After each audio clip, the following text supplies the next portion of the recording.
This is the Mountainside podcast, and joining us in studio for this episode is UFC veteran and Denver law enforcement officer, Brian Camozzi. Brian has been on my short list for quite some time, and I can't believe I haven't already had him in on the podcast. This was a great conversation. I really enjoyed sitting down, getting to know Brian today, and I hope that you enjoy our conversation. We've been rapping here for about 30 minutes, waiting for some help to show up. Yeah. Just you and I in the room, dude. Yeah. This is awesome. You've been on my short list for a fucking really long time, and I've been drinking from the fire hose here, which is a good problem to have. Like, Always. There's so many people that I want to have on, but I was like, fuck, I got to have Brian on before the end of the year. And then I was telling you about all the changes that we did here. I screwed up the schedule. We were all set for you yesterday, but we're here today. We're fucking doing it, and welcome, dude. So, well, I appreciate it. Thanks for having me. I don't know if I'm super interesting compared to some of the other people you have, but hey. Dude, I like rule number one when I'm looking at guests is A, are they a good person? Yeah. B, do I know somebody that knows them firsthand so I can like vet, Yes, a little bit. Some random. And then are they a savage, dude? And you check all those boxes 100%, man. So I guess just because we haven't really had a chance to hang out, like, it's kind of funny that we honestly haven't hung out, because I've done a bunch with your brother where like we're at certain events. Your brother's been up here a bunch. Yeah. We have a lot of mutual friends, and Grant, and like just all the people at the gym. Your wife's a fighter. Like there's so many like variables that I can't believe we haven't hung out, and you've never been to Evergreen. So I know, welcome, dude. Thanks, man. I appreciate it. It's pretty awesome. We were talking about it. I got to move up here. Yeah, dude, definitely. You're always welcome, man. Like, perfect. Keep most of those city people down there, but like, yeah, right. The Camozzis are welcome, dude. Don't follow me. Stay you down guys there. can hang. No, that's awesome. So, dude, I don't even know where to begin because I have so many questions for you. Being a UFC vet, I'm so fortunate, man. Like, I don't have any background in mixed martial art. Well, other than training at a very amateur level, just for like as a hobbyist, right? Right. Yeah. But we've just have so many savages that come in. So many of them have become friends. But you, UFC vet. Yeah. I mean, did you fight in LFA or was it RFA or something at the time? Yeah, at the time it was RFA. So it was, they eventually merged with, I think it was Legacy. I want to say Legacy Kickboxing something, but they ended up merging and became LFA. Okay. Yeah. Which is a huge feeder program to the UFC now. Like for people that aren't fight fans, like it is like the minor leagues to get into the UFC, pretty much, right? Yeah, like that's how it was when it was RFA. When I fought for him, 99% of the time, if you won the belt there, you were going up. Like it was just kind of agreed upon. And Ed Soares, the guy that runs it, that was like Anderson Silva's manager and stuff like that. So he had a direct line to Dana White. So it was. Which he actually, great guy. Like, only met him a couple times. I don't know him super personally, but just in the times I met him was super cool. After I won, I think my second fight with him, like I would see him when I would land for like the next one, and he'd be showing me text messages like, I've been telling Dana about you, and I'm like, dude, that's awesome, Yeah, no, it's great that, I mean, God, it's totally amazing what Dana has done with that program. Oh, yeah. And just it as a sport, and I really think that the pandemic pushed it along too, because there was nothing else to watch. There's nothing else to do. Pro football wasn't doing shit. Yep. I was working for the NBA a little bit, and like the protocols and all that sort of shit that they were trying to put in place for something that wasn't even that big of a deal. And man, thank God, because the world, I mean, you know this firsthand, the world was kind of falling apart, like even in our city here, right? Like, so I wasn't on the job at that time, thank God, because I can only imagine. Yeah. So, yeah, I guess to catch listeners up, you're currently Denver PD, right? Yep.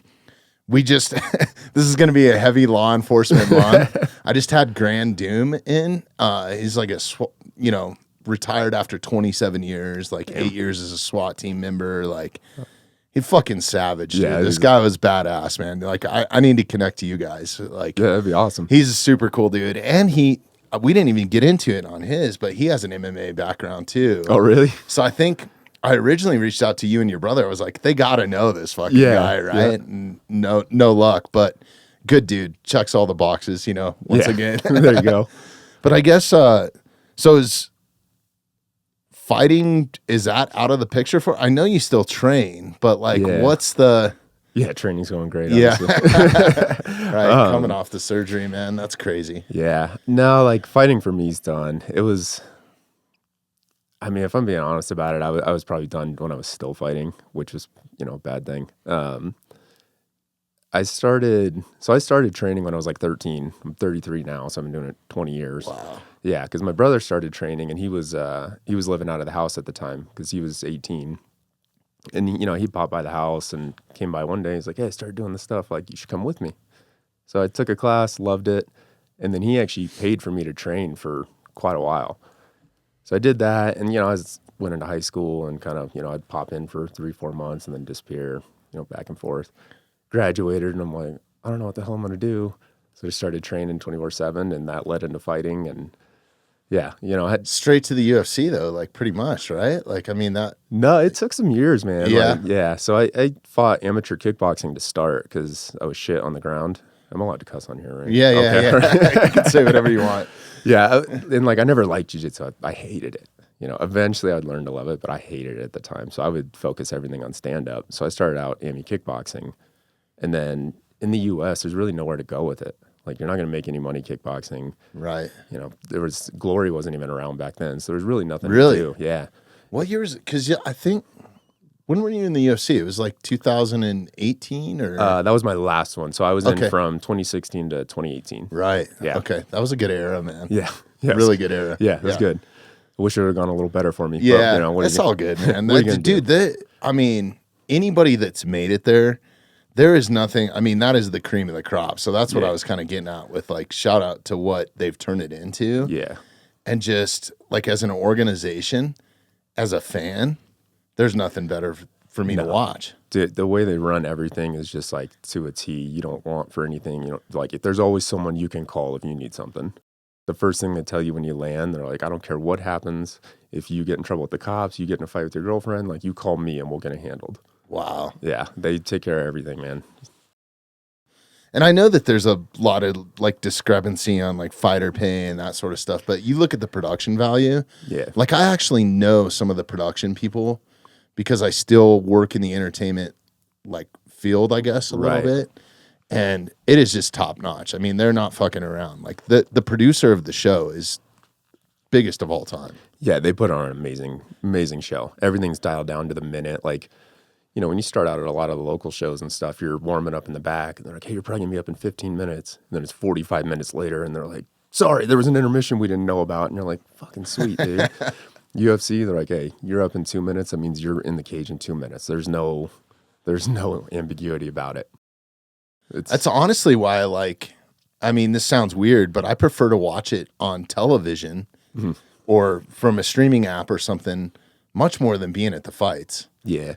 I don't know. I mean, it's cool when you have, like, going to bare knuckle was fucking awesome, right? Yeah. And watching Chris win the title and all that. Like, I love doing that, like being there to support friends and family and that sort of stuff. But besides that, like, just keep me away from the fucking crowds. Like, the last UFC that I went to here in Denver, like, I ended up in an altercation. I wasn't even trying, dude. I was just protecting somebody. Always. You can't look anybody in the eye. Like, just look at the floor. Yeah, don't somebody's spill a beer. Just a bunch of fucking idiots, dude, that, like, and most of them, from what I found, can't fight their way out of a wet paper bag, but anybody can throw a punch, right? Yeah, so, like, exactly. and that's all it takes. Like, but still, it's just like you start mixing alcohol and fight fans. It's a disaster. It is not a good recipe. So I prefer to watch it. And then the production value, it's just faster. Yeah, I mean, on television, I view it that way with every sport, man. Like, I always tell people, it's good to go like once or twice, get the atmosphere. It's cool. Yeah. But dude, you got one angle from God knows how far away. Like, I can watch this on TV. I end up watching the screen anyways when too. I'm there because I'm not like sitting cage size. Yeah. And I love listening to the commentary, especially if it's like too. a pay-per-view, like if Rogan's on there and Yep. Cormier and like, that's kind of like half the fun. Yeah. John Anik, fucking savage, dude. Yeah. I'm the same way. Like, I'd rather watch it. Because, I mean, I end up watching the screen the whole time anyway. Like, the atmosphere is cool once or twice. Yeah. But then you're like, I'm not really like, I can't see everything that's happening. I'm probably in the nosebleeds, can barely see shit, Yeah. Yeah, that was the cool thing about bare knuckle, I think. Well, I mean, the best thing is that Chris won the fucking title, but I shout out to them. They hooked me up with a media badge, so it was like Nice. no punters, no any of that, you know. And I guess I'm so spoiled with my rock and roll background, right? Having that sort of access that I won't even go to a show. It's like if I have to sit with the audience, I'm not gonna like, watch this. I'm like a better poor. than that, you know. No, it's just hard. I just don't like dealing with crowds in general. Yeah, it's why I don't ski or snowboard anymore. It's like, you know, growing up as a kid, you never waited in a lift line at all. Yeah. And now it's like you spend half the day doing that. It's like, dude, I'm not here at an amusement park. I'm here to like ride. Yeah, I'm the same way. I don't even like going to the store on a weekend, dude. I'm like, this is too many people. I hate it. Nobody I'm can the same figure it way. out. Yeah. Yeah. And even like going into the mountains to recreate now, it's like we live up here. We have access to all this amazing spot. Out of our back door, you can walk into Jefferson County open space and go like 30, 40 miles from our back door. Really? Which is awesome. Yeah. But I won't do it on the weekends because I don't want to deal with like other people's dogs and just like mountain bikers and like the whole, there's just too many fucking people. It's it crazy. kills why you're up here, right? You're like, I'm up here because there's no one up here. Now all these people are everywhere. Exactly. So yeah, sorry, man. We dove off there for a minute, but like, what is it like? So you started training because Chris was heavily involved in MMA at that time. And was he in the UFC when you started training, or was he like starting his pro career? So his was a little bit weird. So when he started, because you start out as an amateur, right? Fight for free, which is, you know, great. Yeah. And then eventually you just, whenever you decide, you turn pro. Like there's no rhyme or reason to it. You're just like, I'm going to do it now. So for him, it was weird though. So he had one amateur fight and then Colorado outlawed amateur fighting. Oh, that's right. Yeah. So he immediately had to turn pro after one fight. And then they ended up reversing that not long after. I don't know why the hell they did that. So he started his pro career right away. When I started training, I think he had like maybe had one fight. Yeah, because I was there pretty quick. But yeah, so he had a weird run getting into it. What is it like growing up with him as an older brother? Because I was an older brother too. Yeah. Shout out to my little brother Dustin. But I was a dick, dude. I was an asshole, man. I used to hold him down. And like, I mean, we were doing like jiu-jitsu before spit. jiu-jitsu was like, you know, a thing, really, you know. But just dickhead shit, you know. It was a lot like that. Yeah.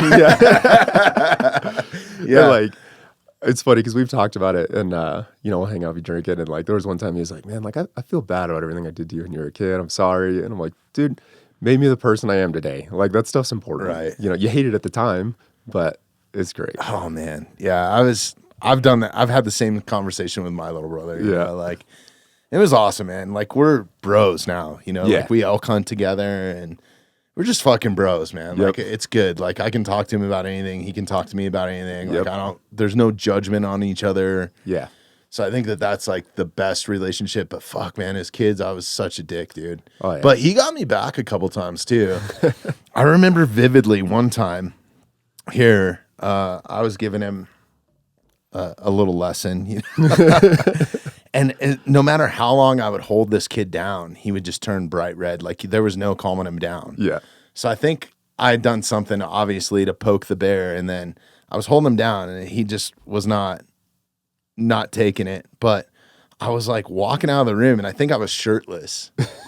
And he had this like 6 foot like rubber snake or something, dude, that he hit me in the back with, like whipped me in the back with it. Yeah. And it literally, my mom was like, what in the hell are you guys doing? Because it broke the skin. And I had like a welt that was like, And your brother's like, he fell 2 inches away.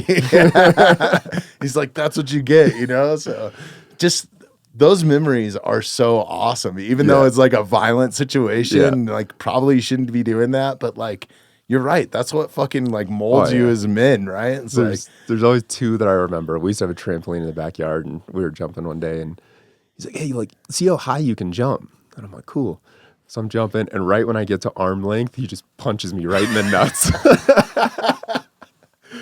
Oh, man. And the other one, we're like kicking the shit out of each other with pillows or something. And you know, I'm young, so I'm an idiot. He's like, hey, why don't you stand here? Let me see how hard I can hit you. I'm like, okay. Fucking packs it down and knocked me out. Wow. Yeah, dude. There's brothers, like, it was just a different era, I think, when we grew up, right? Yeah. I mean, I don't think you could get away with that now.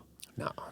Like, next thing you know, like, we were just talking about that on Graham's podcast about just like, there's a time and a place to be violent, and it's okay to be violent in certain situations. And there's got to be a level of like, we're just pussifying or gingifying or whatever you want to call it, youth today.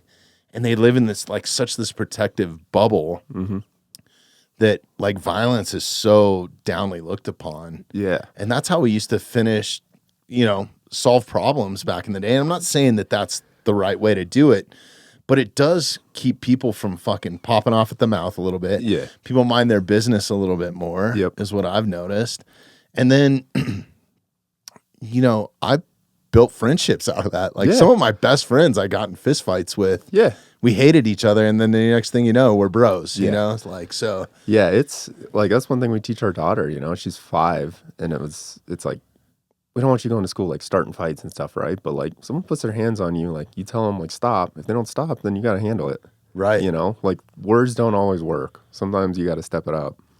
Yeah, no, I got in some trouble with the principal. Like I was always in trouble with the principal, but like in the past couple of years, because same thing, my daughter was at school and there was a kid that was like hitting her, like running into her on purpose, like pushing her around. And I was like, fucking give him the old jab cross if he, Yeah. And she did one day.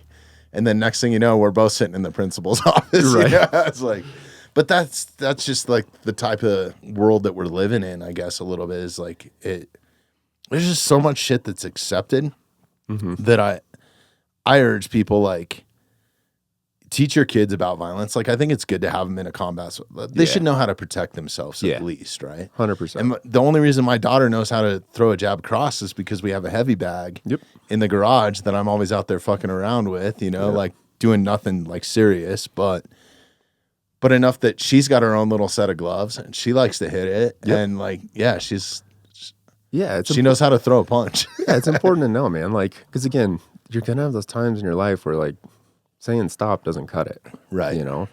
And like, you don't go looking for a fight, but sometimes the fight finds you and you got to do something about it. Yeah. Sometimes you got a 6-foot rubber snake. Too, exactly.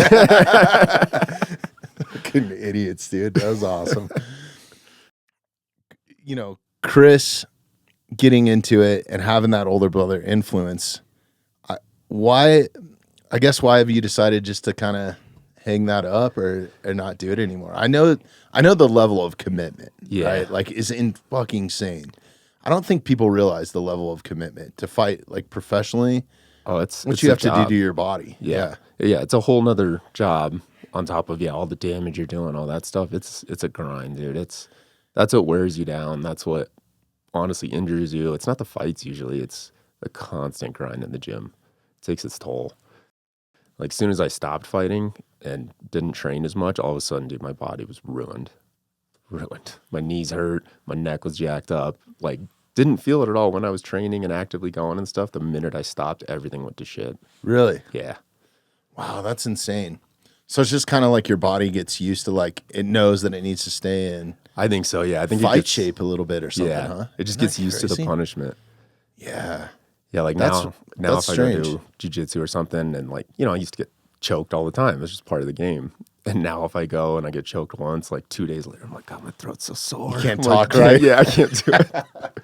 Makes me feel like such a bitch. Because I go in and out of jiu-jitsu because I didn't start doing jiu-jitsu until my kids started doing jiu-jitsu. Like I always had a wrestling background, but like that doesn't involve like choking. Well, sometimes it involves choking people, but like... But for the most part, like jiu-jitsu is totally different, right? Yeah. Like the whole back game, like you're never there when you're wrestling, right? Yep. Or you don't want to be there. Yeah. So it was really foreign to me, but I took my kids because the jiu-jitsu gym opened up here, and I was like, oh, nice. And my kids had done like, my son, I guess, did like taekwondo or whatever. Gotcha. But it was bullshit, dude. It was like, they weren't like teaching I was gonna them let like you say anything. It first. Yeah. Well, he took it 2 different dojos. Like we were going to this one in Texas, and the instructor thought he was like fucking Chuck Norris, and this dude was like pretty badass. Do you do it in jeans too? Yeah, and cowboy boots at one point, dude. I've seen it like everybody down there was, right? And they were awesome, man. They were like literally like teaching them some good fundamentals, and it was like very disciplined, and the belt system was not like a money grab, right? Because normally that's what most of these, you go into these spots and the parents are like, hey, he made it to yellow belt, white stripe, whatever. And then they're like, it's $60 for the new belt. I'm like, he's like, he's on belt 2 out of 67. Yeah. Like, sweet. No, that's exactly what it is. Yeah. And then just like the sparring, like all the shit that they had to put on. I mean, they look like a catcher. Yeah. So it's like the kids couldn't even swing their arms in all the protective shit that they had to wear. Yeah. So I was just kind of like, all right, this is good for, I guess, like a little bit of the discipline and stuff, but it was just, and then the instructors, you start looking at some of them and there's like, I mean, they're not that they're not athletic, but I'm just like, this dude looks like Napoleon Dynamite. Yeah, exactly. Has the same demeanor, and like, you're like, come on, man. This is not the influence that I'm looking for my kids. So as soon as a jiu-jitsu place popped up here, and shout out to Dave and Missy that own Brazilian Top Team up here. They're fucking awesome. There's a Brazilian Top Team up here? Yeah. I didn't know that. There's 2. There's actually one in Conifer that they opened. I think they have a second location in Conifer now still. Oh, shit. And they're awesome. Dave fought in the UFC, and he cornered Rampage for quite a while. Like Dave fought back in like UFC 12 or back some when shit, it was dude. buck wild. Yeah, it was pretty buck wild. But then he had a gym down in Southern California, I think in Orange County or something, where with Rampage at one point. Okay. But anyways, he's up here now, and just he's had some like Sparta fighters and stuff in there, and like, but for the most part, it's just mountain kids and their dads, coming in, and I mean it's all just great people. So it's not like walking into like an actual fight gym. Yeah, it's strictly jiu-jitsu and just kind of that practitioner. I mean, they do some no-gi stuff, but most of it's gi and stuff. But anyways, I enrolled the kids in there, and they were just awesome. Like right from the get-go, I was like, this is exactly what they need. Perfect. And even though I'd fucked around a little bit with jiu-jitsu, and most of it was like no gi, they talked me into getting on the mat, and I fell in love with just being in a gi and fucking learning how to choke somebody with a jacket and like just all that different stuff that I never really knew or picked up. And yeah, it took me a long time to embrace the gi. I used to make fun of it all the time. And like, fucking, I'm not putting on the pajamas to do this. Yeah. And then when I started actually like devoting time to the gi, I'm like, oh, this is a whole nother aspect. It's like a different sport. Right. It's a whole nother I tell you what, if I'm ever getting in a street fight, I will be taking off my shirt. I mean, there's a reason why you do that, right? Like, yeah, for real. Yeah. Yep. Because I've actually used the collar choke on somebody wearing a leather jacket in Did a you bar. really? Yeah. I had to. This dude wanted to fight me so bad, and he was just like belligerently drunk. And I don't know why I was targeted. I always get targeted at bars sometimes. Like maybe it's just because I'm a big dude. Yeah. I'm always having a good time. I'm like, I try to be nice to everybody, dude, is like my philosophy. Some guys don't like that. Sometimes I'm too nice to maybe their girlfriend or something. I'm just not like hitting on them, right? Like I'm happily married and stuff, but but just nice. Try to be nice to everybody, right? Just like I am in here on mic, but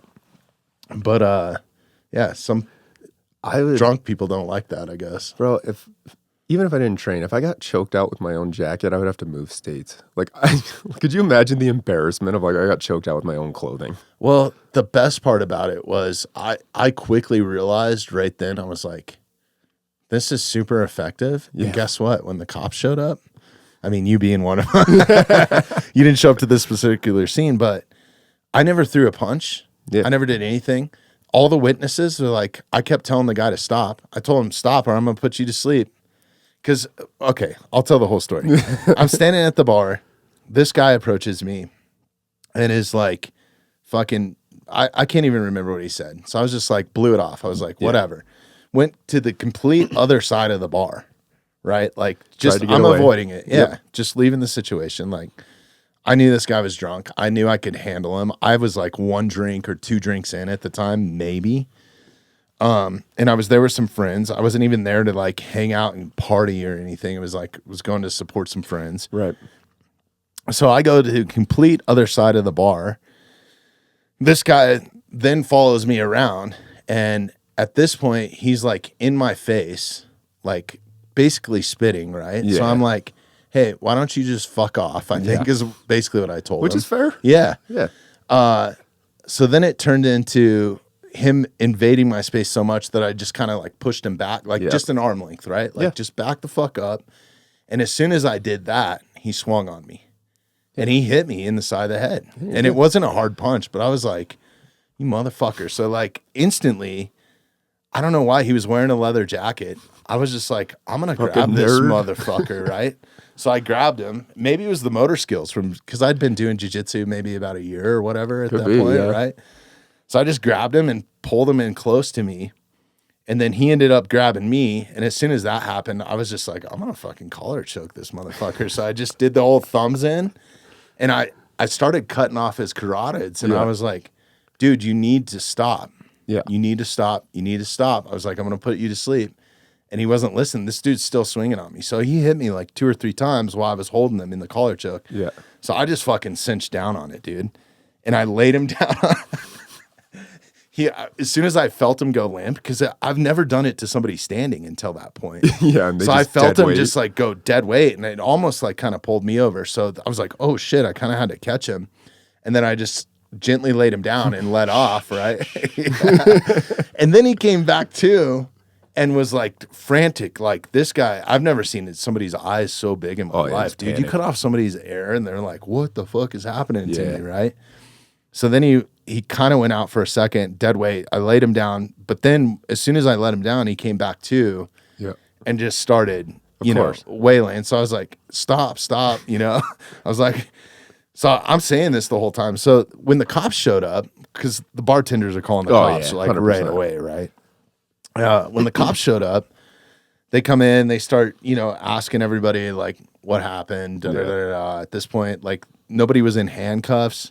I can't remember what was happening with that guy, but anyways, I ended up letting him go as soon as like bouncers and some staff got involved or whatever. I was like, and then I think he ended up trying to fight one of them or something, but they separated us from the bar. And I was like, dude, this guy blatantly attacked me. I was over here. Like I started telling him the whole story and they're like, well, did you ever hit him? I was like, no, I never hit him. I asked him to step back. So I kind of like kept him out of my space because I was getting fed up with it. And then that's when he swung on me. And then they were like, well, did you ever swing back? I was like, no, I grabbed him and I know a little bit of jiu-jitsu and I was just trying to protect myself. I'm playing that card anyways, right? Well, I mean, it's true. Yeah. And I mean, really, I could have wailed on him. Yeah. After I put him to sleep, I could have fucking curb stomped him. I could have put my knee in his neck. I could have been way more violent than I was. Yeah. Like I was being respectful and a gentleman, I thought, for somebody that was choking someone unconscious. Asshole. Yeah. But that's when I quickly realized, as soon as the cops were like, hey, good job, man, or like, that was badass or whatever, like kind of on the side after they'd figured out what was going on.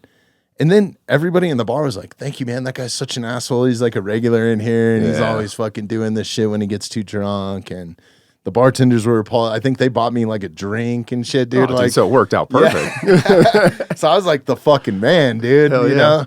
But it just off of that's like the most simple, like you could show somebody how to do that in literally 5 minutes and they'll never forget that move. So it's like the first thing you learn. That's when I realized, I was like, this is so much more effective than throwing punches or something. I mean, there's a time and a place for all of it, right? It depends on the situation. But from a law enforcement standpoint, I was in zero trouble, dude. Yeah. I never had to go to court. They didn't file out.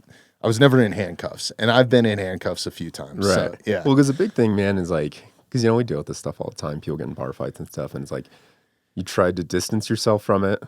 He continues to follow you. Like, where it turns into the messy, when people are like, I got assaulted. And then you talk to witnesses, and they're like, well, that guy did start. He was talking shit, but then they started talking shit back. And I'm like, you guys are in a mutual fight at this point. Like, you didn't do anything to try and get away from this, I think that's the biggest thing that drives me insane is, I guess I was just always taught. I was raised by some fucking pretty savage men, and growing up in my household, I was kind of the man because I was the oldest kid and didn't really have a father figure around unless it was like outside of the home. But they just always kind of taught me never to like talk your way out of a problem. If that makes sense. It was like, if it's going to escalate to it, like you might as well solve the problem before it even gets like, that was their philosophy. They were very old school, Like, well, and it's true, man. Like if someone's getting to that point where like, because when something's going to turn physical, right? Right. There's usually no U-turn from that. That's where it's going. Right. So why wait? 100%. Like, I don't know. It's just scary. I don't seek it out. I don't encourage anybody to to use any sort of force in any sort of bar situation because, dude, like I'm more scared of somebody like shooting me than anything, man. Like that's 100%. crazy, Yep. you know, like, and everybody's packing heat these days Dude, with like concealed carry. And like, I don't have anything against that either, but it's just like, you never know, man. No, it's like, same with like road rage and shit. Like, let that dude cut you off, man. It's not a big deal. road rage is the worst because you could just get run off the road. I mean, dude, or guns, dude. These people are pulling guns out, shooting at each other on the highway. right. It's fucking wild. Just let it all go. I actually have a family member that was shot at on, I think he was on I-70 or it might have been I-25, but like the I-70, I-25 exchange right there. Like some dude just opened up fire on. He was like in a company truck too or something. There was like a rash of that going on for like a couple months where it was like happening a lot. Wow. Yeah. It's fucking nuts.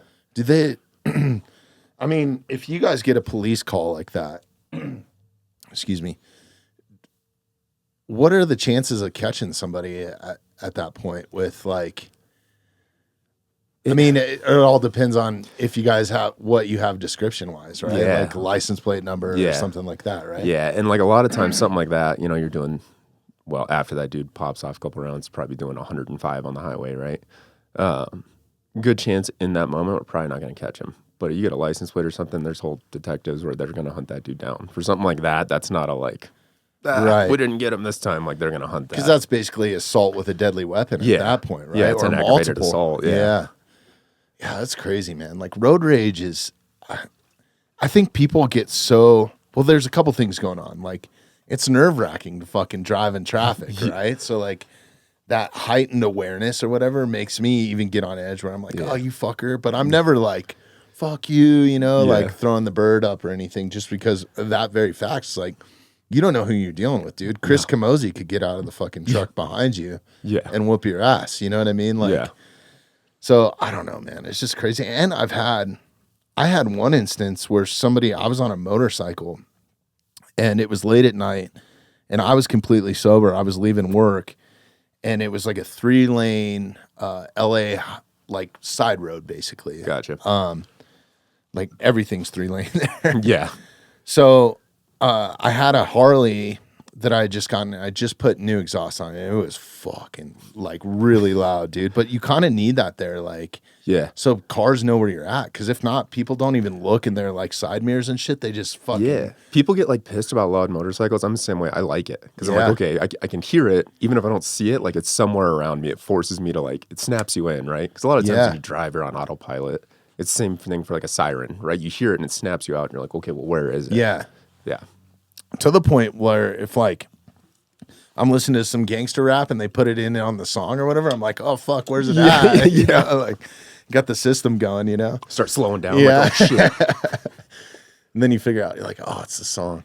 But yeah, so I'm going past this guy, like, and I learned quickly in riding a motorcycle, especially in LA, like the worst place that you can possibly be is right next to somebody. You should always be in front of them or behind them so you can see what the fuck they're doing, right? Like a little bit.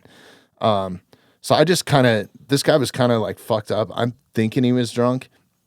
Probably. So as I went around him, it like startled him at first because I could see him get like white knuckled, like what the fuck? Yeah. But then it turned into rage. So as soon as he saw me, he literally like swerved at me and I had to go over the double yellows because I was in the fast lane at this point. Luckily, it was like 10:30 at night or something. Yeah, so there was no traffic. Oncoming traffic. Yeah, so I had to go into oncoming traffic, and then we got stopped at a light. He stopped at the red light and tried to run me off the road. I'm like, dude, it was not a good situation. But yeah, it's crazy, man. Your car can easily turn into a weapon. Yeah, it's a 2,000-pound bullet. Right. Yeah, I used to be bad about it. Not where like I would go after like other people or anything, but like, dude, I remember sitting in traffic and you're just fucking screaming like, what the fuck? Yeah. Yeah. And then eventually like, because I've always worked kind of far from wherever I lived. So I just got used to being in traffic. And now more than ever, man, I'm just like, sure, go ahead. You can go in. That's fine. Yeah. Good.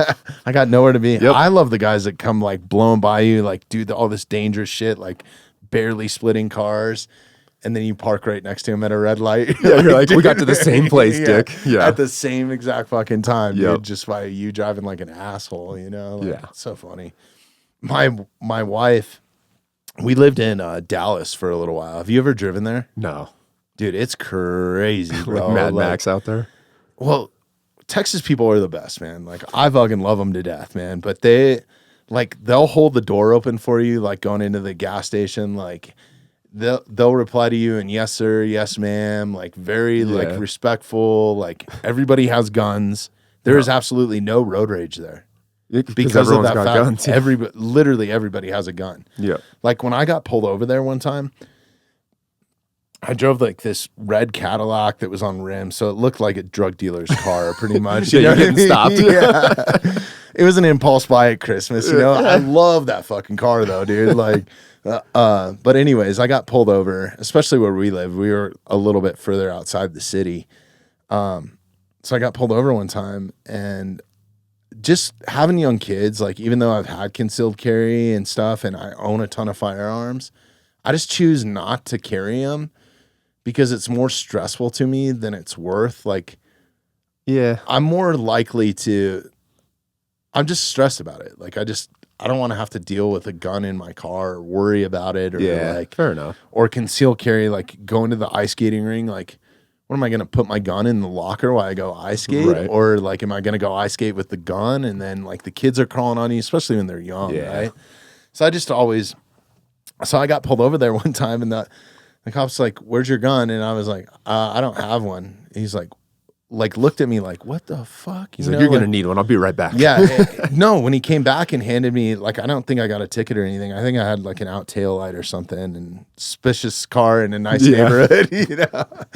And he handed me my stuff back. He's like, "I suggest you carry your gun with you," or so. He said something along those lines, like, "You should have a gun with you." And like, it's crazy, man. There's been people that have like backed up cops in a shooting situation and stuff where they pulled over and like helped.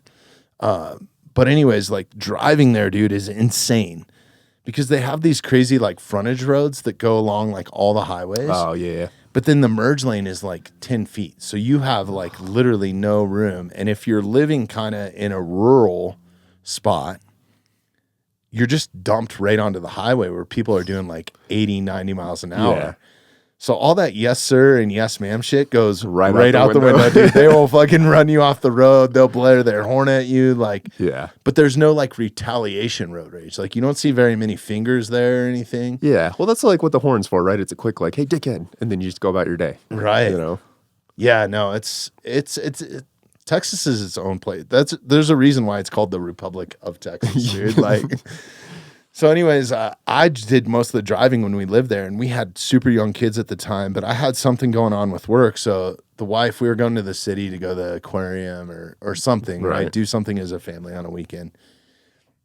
So we kind of had to leave. We were living in Rockwall, which is like basically Evergreen to Denver. So it was like kind of that similar drive, right? Like maybe 20, 30 minutes.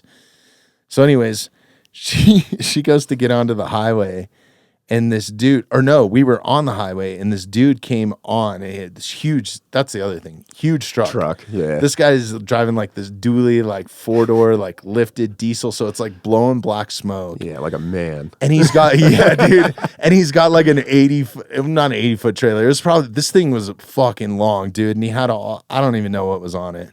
I think it was empty. And dude, he just comes onto the highway and just totally runs us into like the median. Oh, like straight like off. Pretty much, yeah. So she's like we're like in the fucking grass and shit because there was another car next to us, so we didn't have nowhere else to go. And it was funny the whole time. She used to get pissed at me for like using curse words and stuff while the kids were in the car when like stuff would happen, because I'd be like, "Oh shit," or like, "Fuck, I didn't see that guy," you know, like that's just my Twitch reaction. I'm the same way. So she's yelling at this dude, like, "You motherfucking cocksucker," right? She's yelling at this guy, and my daughter chimes off, like, after it's all over, and the dust kind of stuff. "Hey, Mom, why'd you call that guy a motherfucking cocksucker?" I was like, and then you get your payback. You're like, "This is your fault." Yep. So hilarious, dude. I know, I'm the same way. Like, I cuss all the time, like, in front of our daughter, which probably isn't good. Like, we taught her, you know, like, "Hey, I can say that, you don't get to." My wife always tells me, like, stop. But then the rare occasions where my wife cusses, and my daughter's like, "Hey, You can't say that. I'm like, that's right. Right. Yeah. I've tried to be better about it on here just because when I go back and listen to myself, I'm like, you sound like an idiot if you just use fuck all the time. It's just such a good word. It is, man. It's a great when you're in like this human connection, especially with the boys, you know, it's like it puts an emphasis on stuff, right?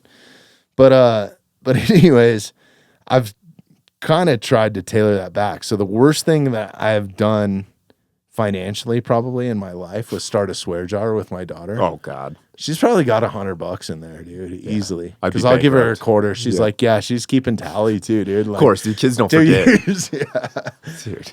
It might be more than $100, dude. Like, she knows what's up. But I was like, it was a way for me to get better. And I was like, I probably shouldn't be around the kids, but I couldn't do that. I'd be bankrupt immediately. There's don't make way. enough money. Oh yeah, no way. I'm the same way, bro. Same way. So hilarious. So, fuck, man. We didn't even get into your background. I guess what was that transition? Like, what made you decide why police? Why Denver police? Is it something that you always wanted to do, or did you have a background in it? No background. Our dad was a cop, but that was about it. That's right. That's right. I forgot about that. But I always wanted to be a cop, like, for as long as I can remember, dude. I used to watch Cops all the time. Loved it. When I was fighting, I was working in insurance for State Farm.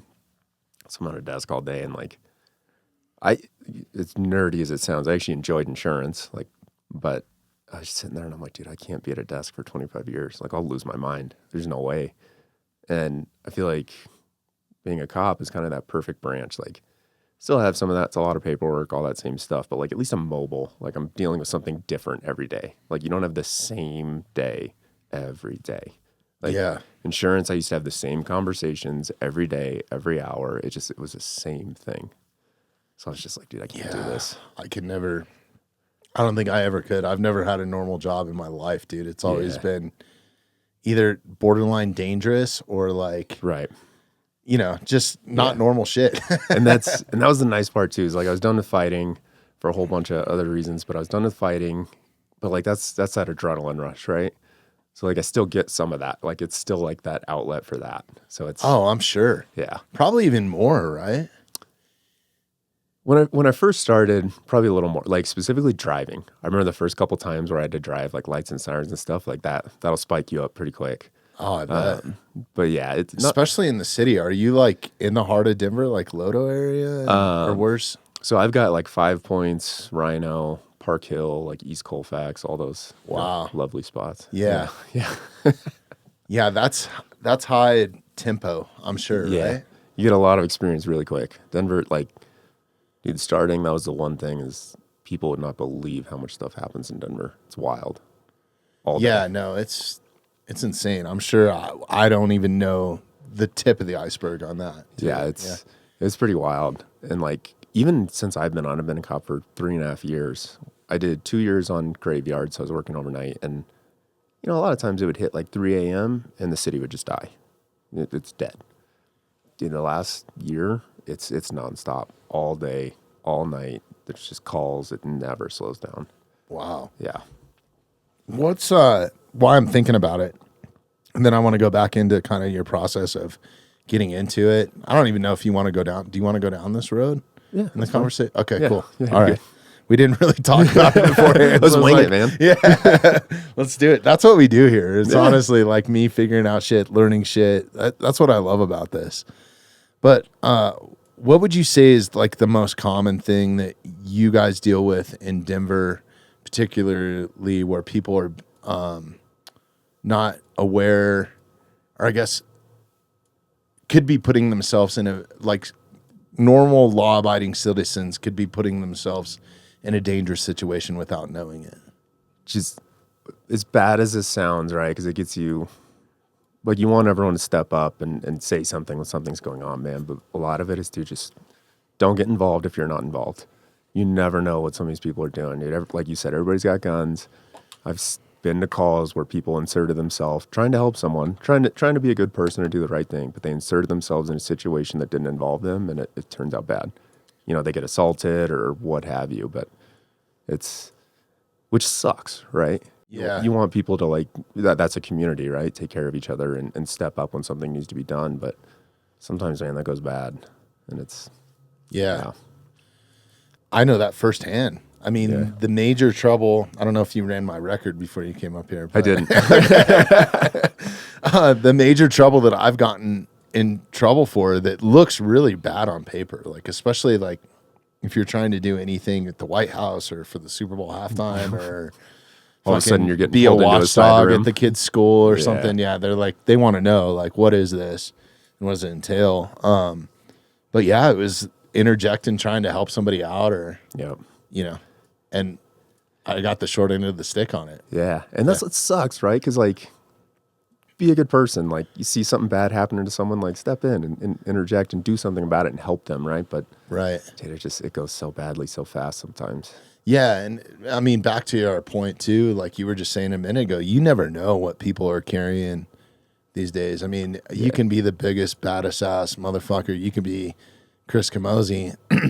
Somebody has a gun and shoots you in the back. You ain't gonna do shit. It doesn't matter. Like it's over at that point. Yeah, and some of these people have no qualms about it, dude. They'll pop off at the smallest thing.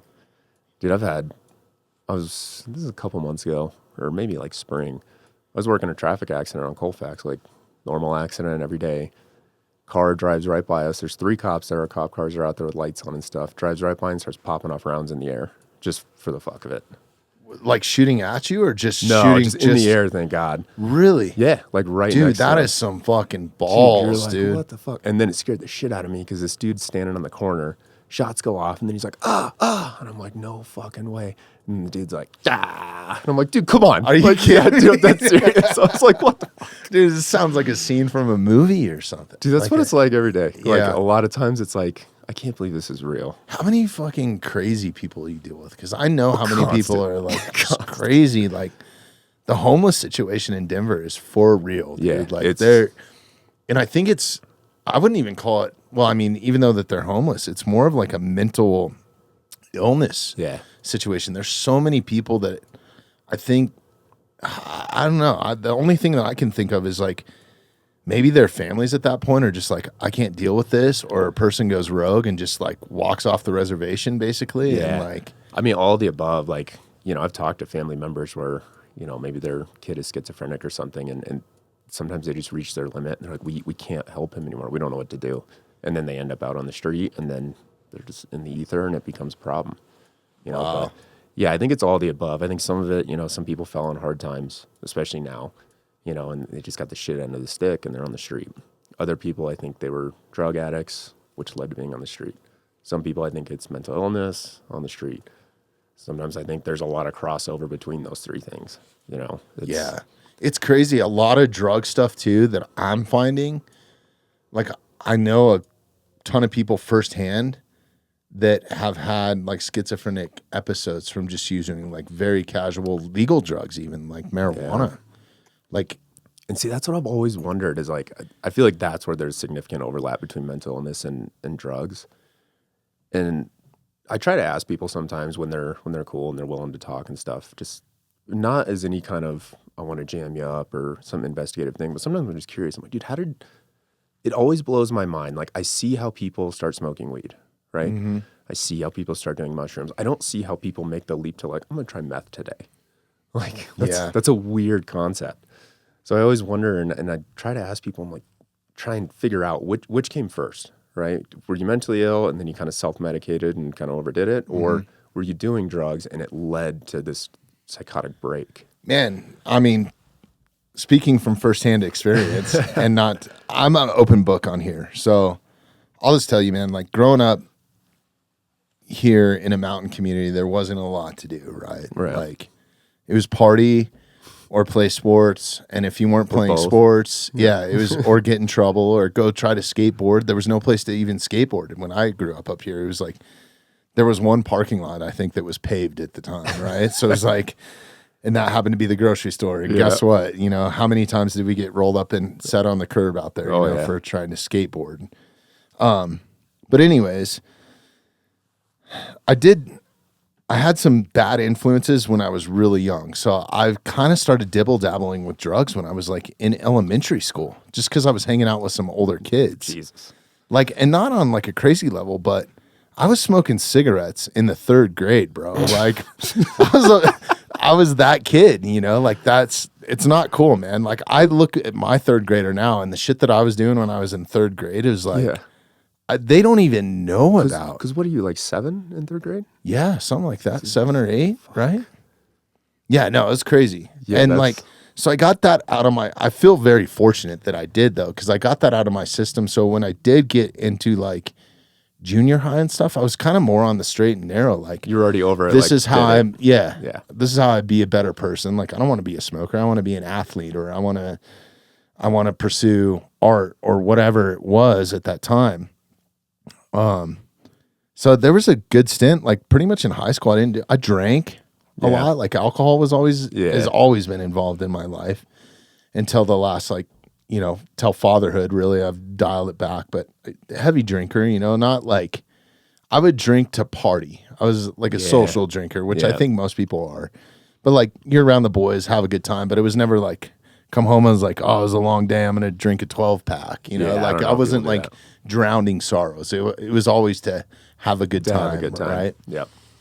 So I think like outside influence is huge, but I mean, plain and simple, when I got into rock and roll, you know, and being around that, I was around all kinds of different people, whether they were alcoholics, cokeheads, people that needed to smoke weed. Like, seriously, like, there are those people that need it. I toured with some guys that had like severe anger problems, and anybody that's in my industry, I don't care what they say, to be good and to perform at the level that we do as roadies, you have to be a little bit excessive compulsive about like your shit, your gear, where it's at, who's in control of it, like that sort of thing. Yeah. So that all leads to that, and that'll like make somebody's tempers flare, and then you're running off of like 3 hours of sleep, right?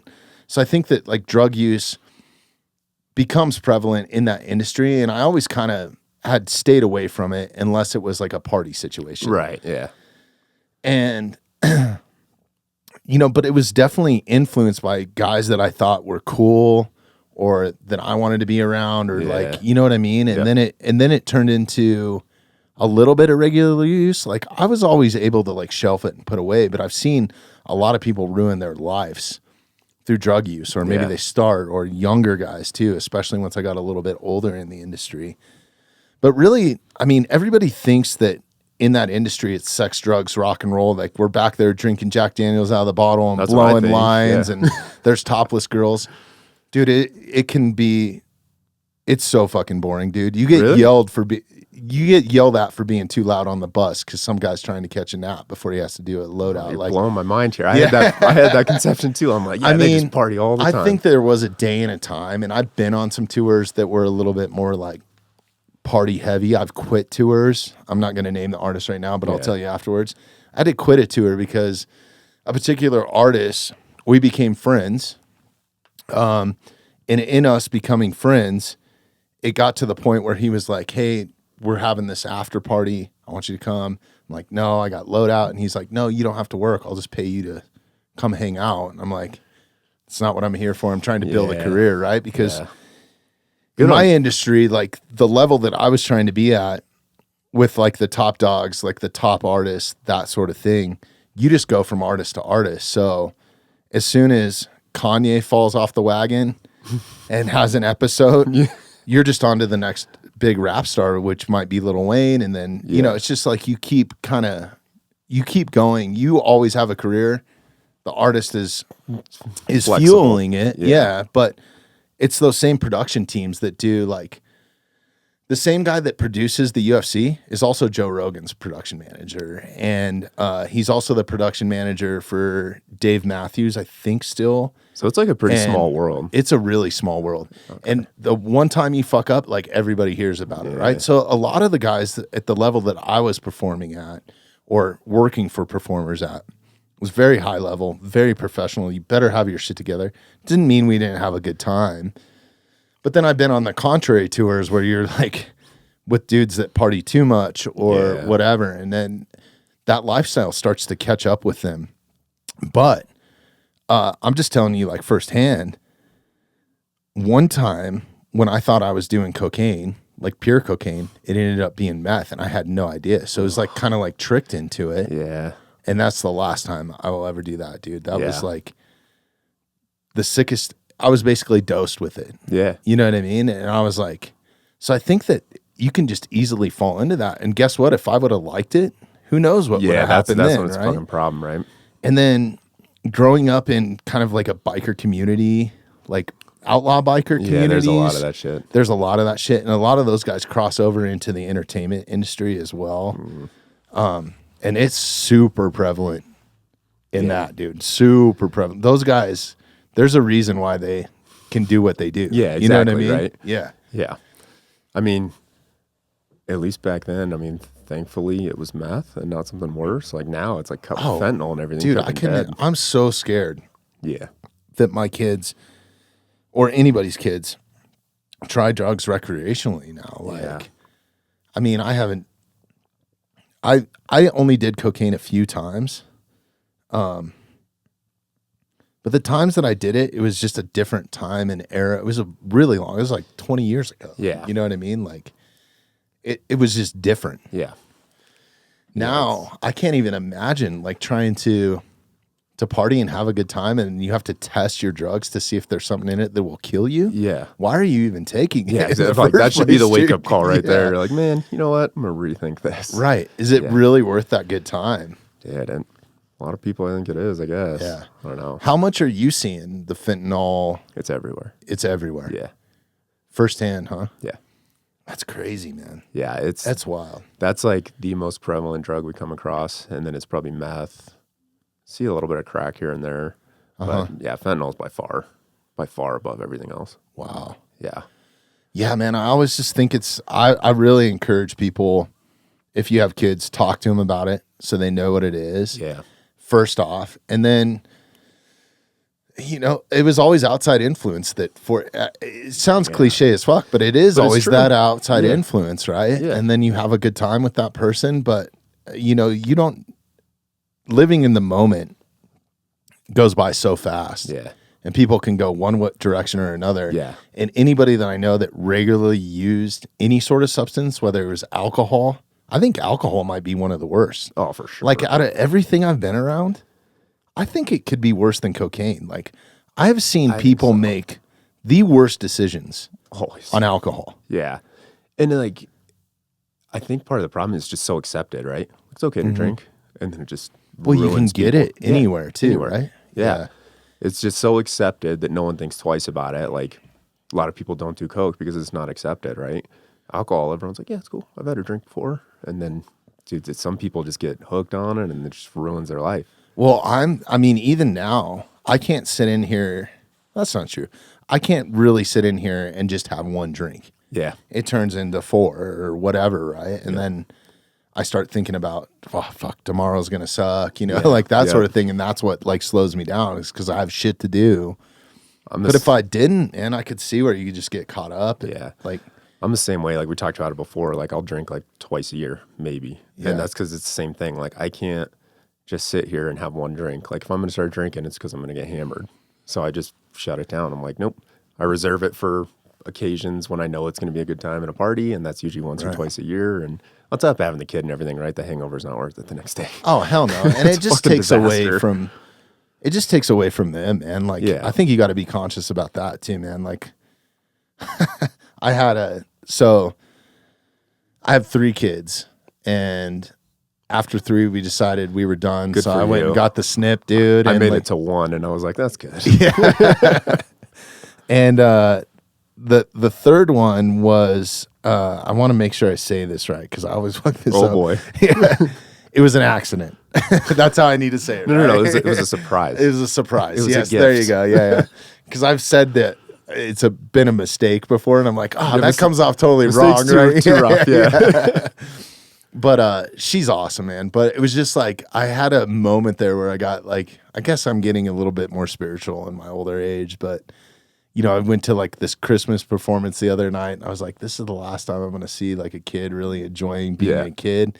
And then once your kids get a little bit older, you start to realize like once they hit around like 10 or 11, they start playing sports that like competitively, and they're just not, you're only like, I was all my kids like best friends up until they got to about like That 10 age. or 11, where they start having like other friends and other influences. Then you're not cool anymore. Yeah. So where I'm going with that is like, you only have that time to kind of set down like the rules, not even the rules, like just To build a human. and sculpt them to what you want to be. And then it's outside influence. And you just hope in that time that you've done enough, right? Yeah. Like you really only have 8 to 10 years. I think with about that them. a lot. Yeah, Because my that's daughter's wild. 5 and like, Well, you're way ahead of the game, dude, because when I first had kids, I was just like, fuck, I was trying to escalate them so fast. Like, when are they going to walk? When are they going to talk? When are they going to be I out was of the same diapers? way, yeah. Like, I don't want to change diapers anymore. Like, I was always just looking for, I can't wait until we can go for a bike ride. And then having that third one much later made me realize like, oh, fuck, I got to enjoy this a little bit. So maybe I went about it the wrong way. And now, I think it's hard not. I was the same way, dude. Like, Yeah. just couldn't wait for the next step. And yeah, we called it at one, so I don't get to really rectify that. But yeah, I was the same way, dude. Like, because part of it's fun too, right? Seeing your kid like learn and again become a human. Like, it's weird that they're just like baseline people, like, Right. they're blank slate. And that's what blew my mind the most is once my daughter started kind of walking and moving and could talk a little bit, how quickly they learn everything. It like scared the shit out of me because I'm like, oh, I gotta actually start like watching their what they're doing. memories are insane. It's absurd. Yeah. Yeah. I'll say something and my daughter will bring it up 2 weeks later and I'm like, I don't know what the hell you're talking. What? And like remembers it to a T. Yeah. Never let you forget. It's crazy. I mean, even years have gone by and I've been caught off guard. I took my kid, I'm going to tell you this story real quick. I took my son fly fishing, right? Because you know how you can influence your kids into your own hobbies, Oh, right? for sure, right. Like, you totally do. I did that anyways. Yeah, like, 100%. Yeah. So if you make something really fun for them, and kids will believe anything you say, you know, I think it's even like scientifically proven. I think we were just talking about this on a podcast. From like the ages of 1 to 6, I think whatever you tell a kid, they'll like vividly remember, or they think that it's real. They can't tell the difference between something that's fake in a movie and what's real life, right? So like showing them like having some sort of like traumatizing experience, dude, is like they might not know what's real or not, even if they're watching it in a movie, right? Yeah. Well, shit. I need to start watching what I put. Yeah. No, I mean, we're kind of the same way when it comes to art and music and that sort of thing. I don't really have any filters. Right. You know, I let them, but I also have that conversation with them. Like, Yeah. just because this rapper is using this word doesn't mean that you can go to Yeah. school and use this word, right? Yeah. Like, Music was the one that I really had to pay attention to because I wouldn't think twice about it. I put on my music and then like all of a sudden it was like, I don't even remember what the song was, but she like said something. I was like, oh, fuck. I need to start watching what I put on here. yeah, no, it's crazy. And that, like, my youngest daughter can remember lyrics like Yeah. Nobody's Tomorrow. I'm like, holy, like, how do you? But because we've said those curse words and because I've explained to her what it is, she has a really good sense of what she can say and what she can't, and that sort of thing. But yeah, my son, so I took him fly fishing. I'm teaching him how to fly fish. And I started him off with like a spinner rod. And I think the year that I started him with a spinner rod, I was fly fishing. And I was like, come over here and watch me cast in this hole. And I was like, we always do it in streams or rivers. This is where I like to fly fish. Yeah. So I'm casting like into this hole, this dry fly. And there's this huge rainbow in there, right? And he would come up and like grab the fly, but I wouldn't set the hook fast enough because I'm a horrible fisherman, dude. Like, I'm a horrible angler. So I'm like, boom. And I'm like, oh, damn it, you know? And so like 3 or 4 go by and I get this fish. I'm laying these beautiful casts in there, but I can't set the hook. Yeah. So I said like 2 or 3 times, like every time I'm like, oh, you little bastard, you know? And like, so literally a year had gone by. Yeah. We go back to fly fish and now he's like maybe 5 years old or something. He's like, hey, Dad, are you going to try to catch that little bastard? And it was like the same exact hole that I was casting into. And it just blew me away. I was like, he had no idea what bastard meant. Nope. And like, and just a but he throwaway vividly line for remembers you. that. Yeah. And Yep. like, I didn't even, it took me like 5 minutes to figure out like, Yeah. because it caught me off guard to where I was like laughing so hard. That's the hardest part is you laugh and then you're like, wait, this is a parenting moment. I got to snap back in here. Right. Yeah. No, it's crazy, man. They're just little sponges, man. They pick up so much. So I just think, like, yeah, man, you got to fucking be careful who they're around, right? Yeah, that was the hard part. Cause like you don't want them around shitty people or shitty friends. Yeah. Like, that was our part. Like, our daughter grew up in the gym, you know, from me training, Brittany training. And then even when I was done, Brittany's still training every day. So my daughter would go with her. And, you know, you've been in the gym, like everyone's talking shit to each other. It's friendly. No one's mad at each other, but it's just a constant shit talk. Yeah. You don't think anything of it. And then, like, my daughter's hanging out on the couch at Genesis one day, and one of the boxers walks in that always, like, talks to her and plays with her and stuff. And she's like, "What's up, sucker?" And I was like, "Whoa."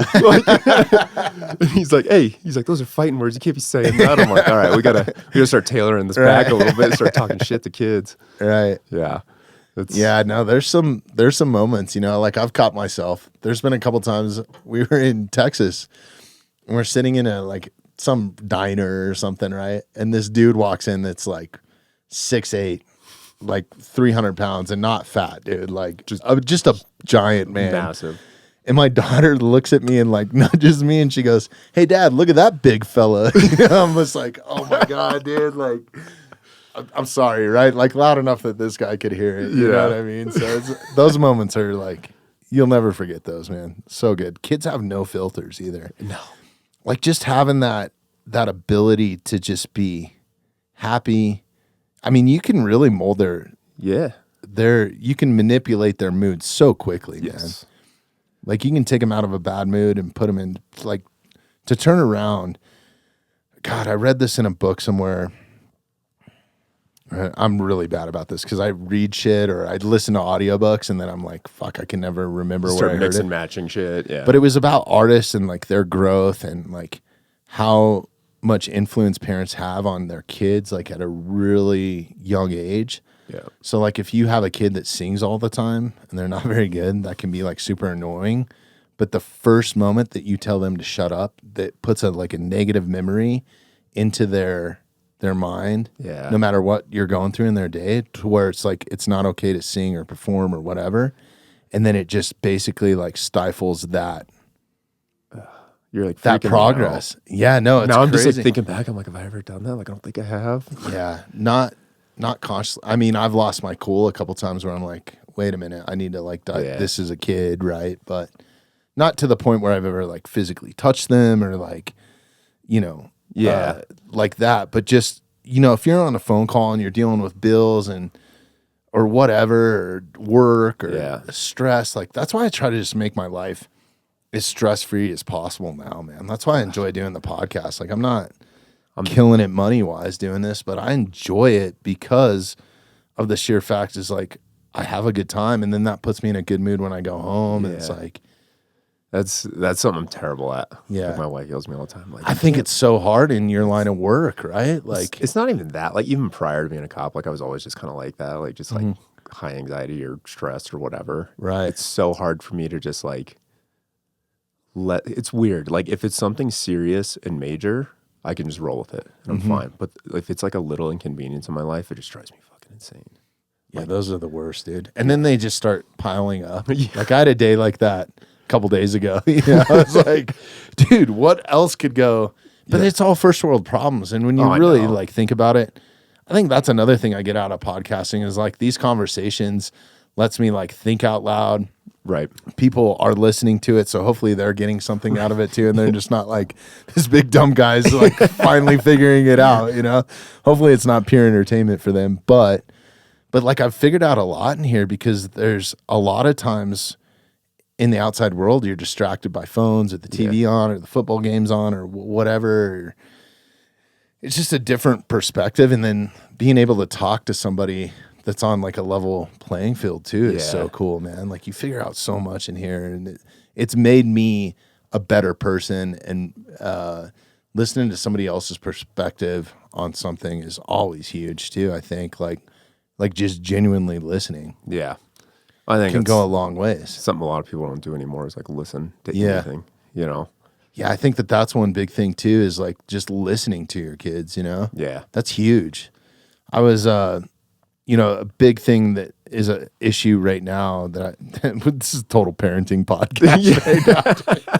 Sorry, I didn't mean to turn this into this, dude. Oh, you're good. But another thing I was listening to was just about like, because I have girls.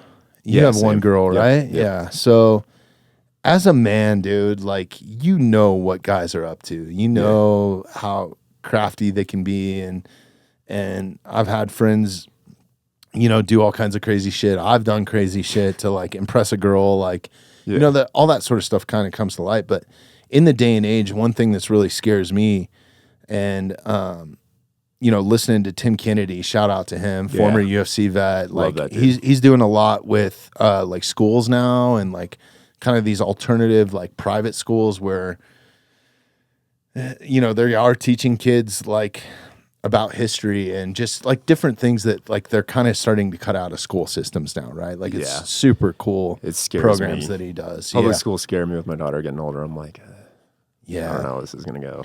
I don't know. I hope that it's kind of like bouncing back, like on the gender affirming stuff and like stuff like that. I don't know, man. Yeah. Like, and the crazy part is you just leave your kids with somebody for 6 hours a day, And just trust that everything's and you going just okay. expect, and they're putting their ideology and all that sort of craziness, right, has kind of come into play in the last couple of years, so much that we've moved my daughter's public school because of it.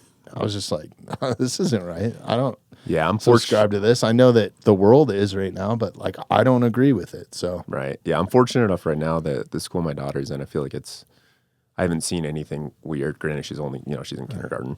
I think it would be one thing too if it was like at the middle school level, but like we were just talking, like kids are so multiple between 1 and 6 that like, why do they need to learn about that right now? There's a few years before they're even going to start thinking about there's no reason. what the gender of a person, right? Like you're either a boy or a girl at that point. Yeah, she can't even read. Right. let's bring it back. Let's get that let's down. dial it back a little bit first, right? But anyways, like kind of going back to, it was Tim Kennedy, I think, that was talking about it. I hope I'm getting this right. But he was just saying, you know, like if you have daughters, like be conscious, like just talk to them. Yeah. Like even if it's boring conversation or it's no conversation at all, like just showing them attention, because a lot of kids now are just like living in their phones or on YouTube and all this sort of stuff. So the moment that the opposite sex, once they hit puberty, starts showing them any sort of attention, whether it's on Snapchat or whatever, there's this huge void. Yeah. Where maybe their dad hadn't talked to him or hadn't shown him. Yeah. You know, it creates like that feedback loop of just attention, you know? Right. That's why social media is so bad. Even though I'm on my phone all the time, my wife yells at me all the time. I need to be better about that. But I think that's what's so bad about social media is it's that like, I think they've done studies on this, like the centers of the brain that it triggers, like when someone likes your stuff or comments, like it just, it's that constant feedback loop. No, it is. And I've had to pay attention to it more with the podcast now than ever. Like, I guess when I grew up, I didn't really grow up with social media. Like, I think I had a MySpace account and it was only to like talk to girls, I think, at one point, right? Because there was some girl on there that I was trying to date. Shout out or to Tom court. from MySpace. Great. Yeah. Still around. Dude, I heard that thing turned into like a fucking dark web site or some shit. Like you can, like really? All kinds of crazy shit, like cartel hits and shit on there. And like, because the last I heard, like once he sold it turned into like a music thing, right? Like kind of. Well, I think that's originally that's why I was on it, because some of the bands that I was working with were like on it. Yeah. And then, I don't know. That guy's smart as shit. But I didn't have a social media account until I was like in my 20s. Really? You know, because there was nothing. Like, I guess like I was in high school, I guess, when. Yeah. How old are you? 33. Yeah, I'm 45. So I got like, I'm like kind of that last generation where like getting a cell phone, I think I was in high school. No, I was out of high school. Yeah, probably right? When I owned my first cell phone. Yeah. Which, which was a piece of crap, dude. Like it barely made calls and it was like this big, and like, you know, texting wasn't even a thing. Like you were physically calling and still talking to people. But yeah, man, I think I've had to lay down some rules with myself, because originally, and social media is great, dude. Like as much as we're complaining about it now, it's forged a lot of relationships in here. It's gotten us a ton of views. But like getting caught up and looking at that, like I don't look at the analytics for this podcast at all, because I don't want it to like influence it. I I do occasionally, like when a sponsor wants to know or something like that, then I'm like, well, I guess I'm kind of curious too. But I try not to like pay attention to that. But then, you know, it's hard to stay away from. Like, we just broke 2 million views on YouTube this month, I think. So nice, congrats. You get all these alerts and fucking like bells and whistles. Yeah. I'm like, where's my fucking award, YouTube? You know what I mean? Like, whatever. But yeah, no, you start looking at that. But I've had to lay down some ground rules, especially on Instagram, because you go on there and the feed is just like, it's crazy, bro. Endless. There's so much that I want to see and watch and do. And then you just fall into this hole. So my rule now is I can't open the search page and I can't, well, that's not true. I can't just like go to the normal feed and start scrolling because I'll be there for hours, dude. That's like, a good rule. I should probably adopt that rule. It's like rule. showing a monkey a flashlight, dude. It's like, look at this, dude. Like, this is awesome. And then you throw like the other element. So now, like, the reason why I love social media is watching my friends crush it and seeing their success. Yeah. So like now I'll physically, like, if I want to go see what Half Face Blades is doing, I will literally type in Half Face Blades, only go to their page, and then scroll through their shit and look at only that. That's a good, because here's where, like, and correct me if I'm wrong, because I'm social media illiterate, even though I use it all the time. Like, when Instagram first came out, right, you'd follow people, and wasn't that just like your homepage? It was just all the people you knew. Right. Now they have like advertisements. Even on like when I go to Half Face Blades now, they'll put advertisements on their page. Well, even outside the advertisements, dude, like you're scrolling your homepage, and all of a sudden it's a bunch of accounts you've never, it's whatever your friends liked, which is just endless. Right. So then, you just end up in that like, oh, this is great. Well, it's crazy too, because I swear to God, they're listening now like Google is. Right? 100%. And what we did a podcast in here, and I'm even going to shove the algorithm more now.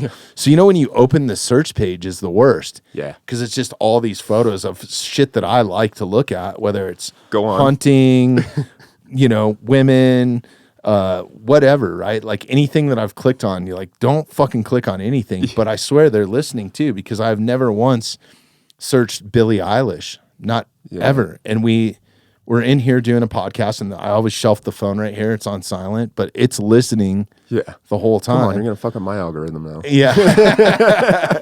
So nothing like, I have a friend that does personal protection for Billy. Actually, Chris was in here, and Whitney was like taking a niece or something to that concert. So I was like, let me reach out. So we talked about Billie Eilish for like 20 or 30 minutes. Yeah. And now all my feed is. So I don't know if it's a popularity thing with her or if they're actually like listening, but I think they're like listening. I think they're listening, dude, for sure. Yeah. And goddamn Instagram, like, because again, like random stuff pops up. So then like I'll be like scrolling, my wife's walking behind me, and then of course the minute she walks by, it's like some half naked chick. She's like, what are you looking at? I'm like, I swear to God, like I'm not searching, it's just popping up.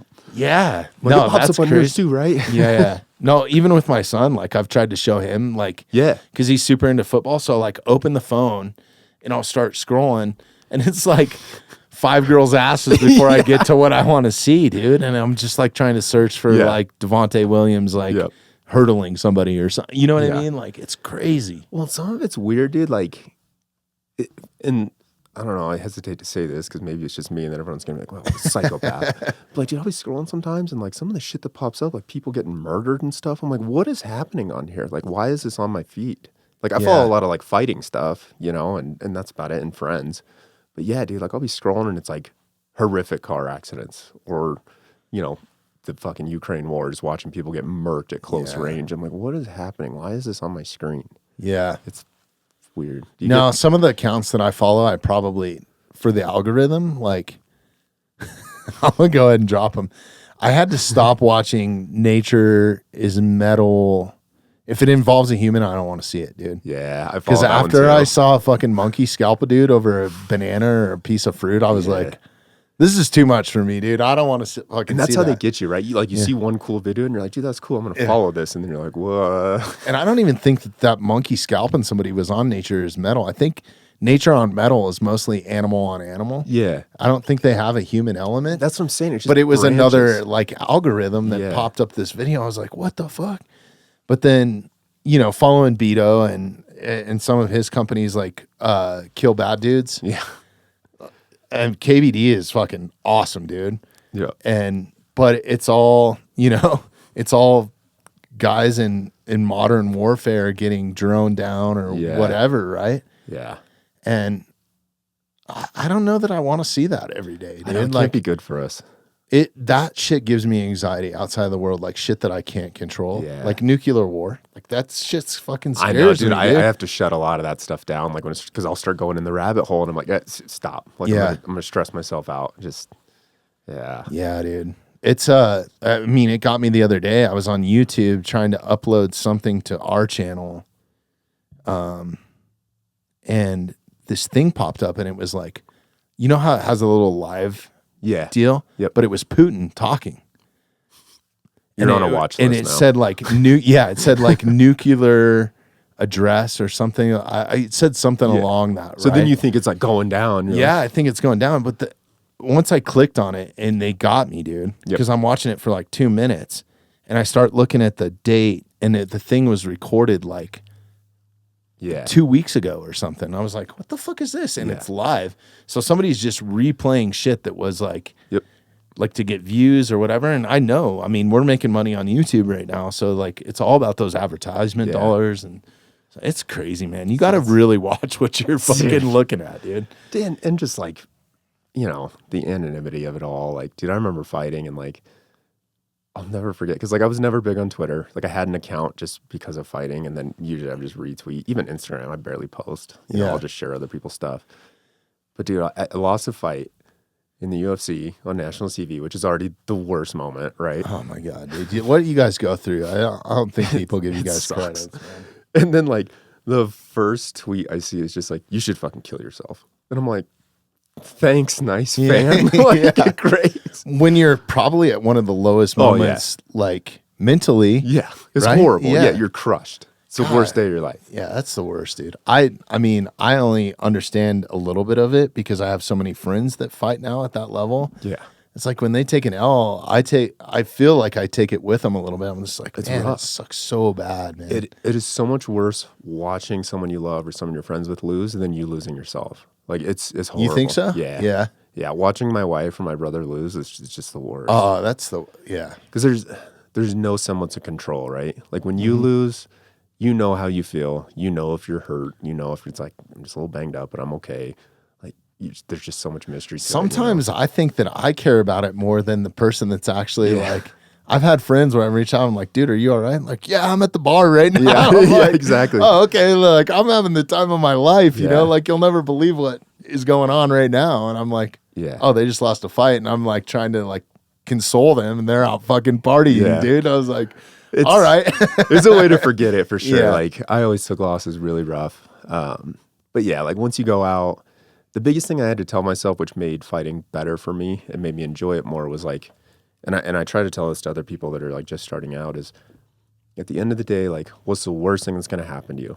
You're like, oh, I lose. Like, you're right. That's the worst, right? Maybe you get knocked out. It's embarrassing, whatever, which shouldn't be embarrassing. 50% of people lose when they step in the cage, right? Yeah. But especially when you get to that high level, man. Yeah. It's like, I don't care who you are, dude. Yeah. Unless you're fucking John Jones. Yeah. And who knows? He could still take a loss, dude. Still take it. But it's like, I used to tell people, like, at the end of the day, like, the worst thing happens. Everyone that loved you before still loves you. All your friends are still your friends. You're still alive. Life continues. Like, don't let that just ruin you. Happens to everybody. Everyone goes through it. All your life outside of that one moment stays the exact same. Nothing changes. When I started to realize that, it got a little bit easier to deal with. It still sucks, right? Yeah. Like, you put in all that work, all that time, you know. Well, I think, correct me if I'm wrong, but I was thinking about it from your guys' perspective, or somebody that's fought at that level. There's a level of confidence or arrogance that needs to come along with that for you to be successful. I don't care if you're playing professional football or whatever. Like, you have to have that dog kind of just like savage mentality to have success. And then like, so you're almost like, you start wondering, like, am I lying to myself? And like all this, like that dark shit starts to come out, dude. It's like, and like, And that was something that I struggled with is I didn't have that arrogance or like that confidence in myself. Like I'm a pessimist at heart, as terrible as that is. So like when I first started my pro career, like I won my first 2 and then I lost 2. And then I switched and did a kickboxing fight for glory and I lost that one. So 3 in a row, right? 2 different sports, but 3 in a row. And I thought I was done. I was like, well, apparently I suck. Like I can't do this. Yeah. Took another couple fights and like, no shit. I walked into those fights going like, I'm probably going to lose. Fuck it. And then that's when I went on a run and I was like knocking people out and stuff. I'm like, maybe this works for me. Just walking out there like I'm a piece of shit. Yeah. Like there's no way. Yeah. Yeah, that's crazy. But I think it like, how many life lessons has that taught you? That's why I love talking to you guys or somebody that's performed at that level, because I never have, where it was all on me, like kind of all on my shoulders, man. Like, but I've taken a lot of life lessons and just shit that I was fearful to do. Yeah. Like the first Super Bowl halftime that I did, dude, I was a fucking nervous wreck, dude. I couldn't imagine. And I was going into that with no confidence. I mean, confidence in, you rehearse for so long or whatever, but like, if I fuck this up, it's over. Like everyone in the country just saw it. Yeah. Yeah. Yeah. It's horrible. Yeah. Yeah. Like that's then even in here with guests, like there's been times where I've been like, how am I going to say no to having this person on? But how am I going to sit down and have a conversation with a 2-star general? Yeah. Right. That ran like, you're like, sir. JSOC. Yeah. Yeah. And then we ended up having the best time, but like just going into those moments, just like kind of throwing yourself into there, it really gives you it gives me confidence that I could sit across from any 2-star general now. Yeah. Now that I've done it, like, oh yeah, I've had this guy. Yeah. on. And I mean, that's a lot of what life is, right? Just be uncomfortable and throw yourself into it. Yeah. I can't tell you, like, especially first starting fighting, I remember sitting there, like, getting my hands taped, and I'm just like, why the fuck am I here? This is the dumbest decision of all time. Like, hated it. And at that point, you can't turn it around. Yeah, and that's what you have to tell yourself. You're like, I'm in it. There's no turning back. Yeah. Yeah. That's wild. That's wild. Yeah. I've been there a few times, in some of these, like, touring situations where it's just like, what the fuck am I doing? Or, like, there's no way. Like, I can't believe I'm at this level, and this was a dumb decision. Yeah. Like, I can't believe I said yes to this or whatever, like. Yeah. Yeah, I used to have that moment a lot when I first started out getting taped up. I could really just be imagine. like, this is dumb. Right? Yeah. Or like when they lock the cage door and they're like, are you ready? And you're like, I'm here. What am I going to do now? Like, I guess. Right. Especially like, why am I drawing a blank right now? John McCarthy, Big John, right? Yeah. Isn't that what he used to say, right? Are you ready? Are you ready? Yeah. Like, that's how he would start the fight, right? Yeah. So you have that moment where Big John ever ref any of your? My first one when I fought Randy Brown, he did, yeah. Wow. That's cool. He's a bucket list dude. I want to have him in here, dude. Like, I've never talked to him a lot, but the one thing that I'll always remember of him is it's my first fight in the UFC debut. I fight Randy Brown. I get TKO'd. First time I've ever been TKO'd. And I remember like I was curled up against the cage because he ended up dropping me and sitting there, dude, and I pull my mouthpiece out and I spike it. And I'm like, I fucking blew it. Like I thought it was all done, right? Lost the first one. It's over. And he's standing there. He's like, you didn't blow it. It's all right, man. There's always another one. Really? Talking you off the ledge? Yep. That's fucking cool. Yeah, man. in that moment. And like I'll never forget that. I've never really talked to him outside of that, outside of him giving instructions and fighter meetings. But dude, that one always stuck out to me. I'm like, let's look back on it. I'm like, that was cool, man. That's awesome. They could have easily just stayed silent. That dude needs to write a book for sure, man. Because like the stories that he has, like in the era that he started, like he was really I mean, he made the rules, I think, for the UFC at the very beginning of it. Yeah. We've had Vince Pichel in before. I don't know if you're familiar with Vince. Good dude. But he came up under Big John in like a gym, like oh really? Back in the day, like in Southern California somewhere or something. He speaks really highly of him, but he always it's like crazy. Yeah. Yeah, no, he seems like a cool guy. I'd love to have him in. I'd love to read one of his books. I don't know if he has a book or not, but I feel like he did, but I could be wrong. I could be making that up. But I was just like that era, man, of like it's crazy that the UFC started here in Denver. Yeah. McNichols Arena. Yeah. It's wild. Yeah. It's even crazier. Like Chris was telling me, like we've been doing this new series called On the Mountainside where I actually like go and do something. Like we went with my buddy Donnie and he taught me how to like make a stone knife. I don't know that I could do it again. But like with his guidance, it was super cool.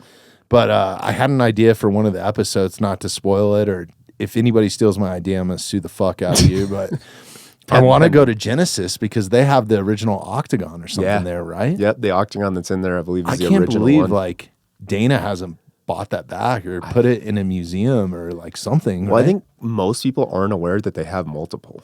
Like they have different I don't know if they still use it, but they used to have different sized octagons. So fight nights would be a smaller one than the pay-per-view ones. I know that there's a smaller one. I know the company that builds them. Oh, really? Yeah, I used to work for them. And they're as high level as it gets. Like I've done some of the biggest tours I've ever done. They fabricated, you know, like just crazy shit. Like the people that work there are just incredible. Shout out to All Access. If you look up their website, man, it's insane. Like I did so many artists with them, but they have guys that have been in that industry forever. Like the guy, do you remember when Tommy Lee from Motley Crue had like the rotating like drum machine? Yeah. Yep. I know the guy that like built that. Really? From like, yeah, from scrap, from like raw aluminum, like pieces and like made it mechanically move and That's make a level it of safe like, and like math and engineering. dude, they're like mad scientists, dude. Yeah. Like these guys are like fucking rocket scientist level type IQs and you have to be. engineering, but like so rock and roll too, because they've toured with like the Stones or Godsmack or like just like the history and experience and like it's its own thing. That's why I always kind of hated just the cliche like, oh, these are just dumb dudes that like to party and like do cocaine and drink Jack Daniels. It's really not the case, dude. Like once you get to that level, imagine like the nervousness for that. Like you build the rotating drum, you're like, hope this works and he doesn't fall and break his neck. dude. Like, oh man, I've had so many moments like that. Like I've had so many moments.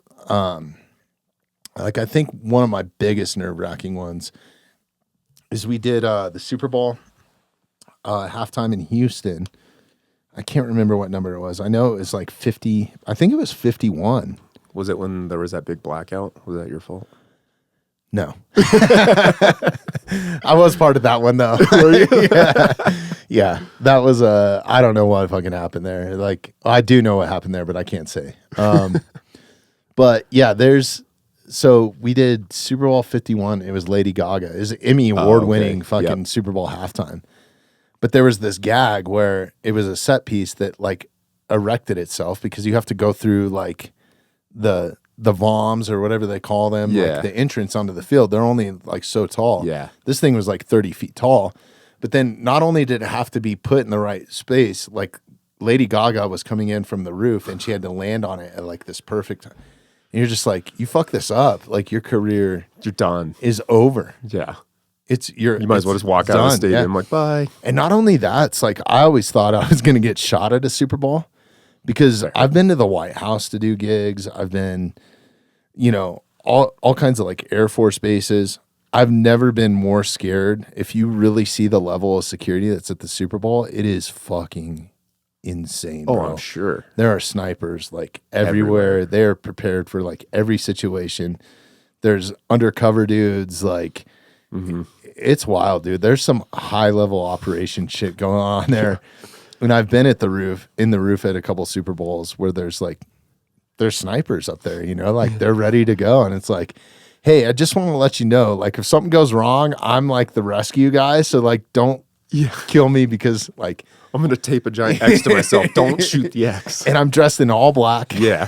You know what I mean? So I look very suspicious. Like I have a beard, like, you know, like showing photos of your kids. Like, no, it's like me. Here's a Snickers bar, dude. I know you've been up here for a few hours. You want a Gatorade? You know, like just letting them know like who I am, you know, because like it's crazy, man. Like I've never been, it's just unnerving a little bit. Like I remember at Super Bowl 50 in Santa Clara, which was dope. That was the coolest one to be there forever, you know, forever being a Broncos fan and then being there when your team actually wins. And like, that was dope. But I remember we're like in golf carts, right?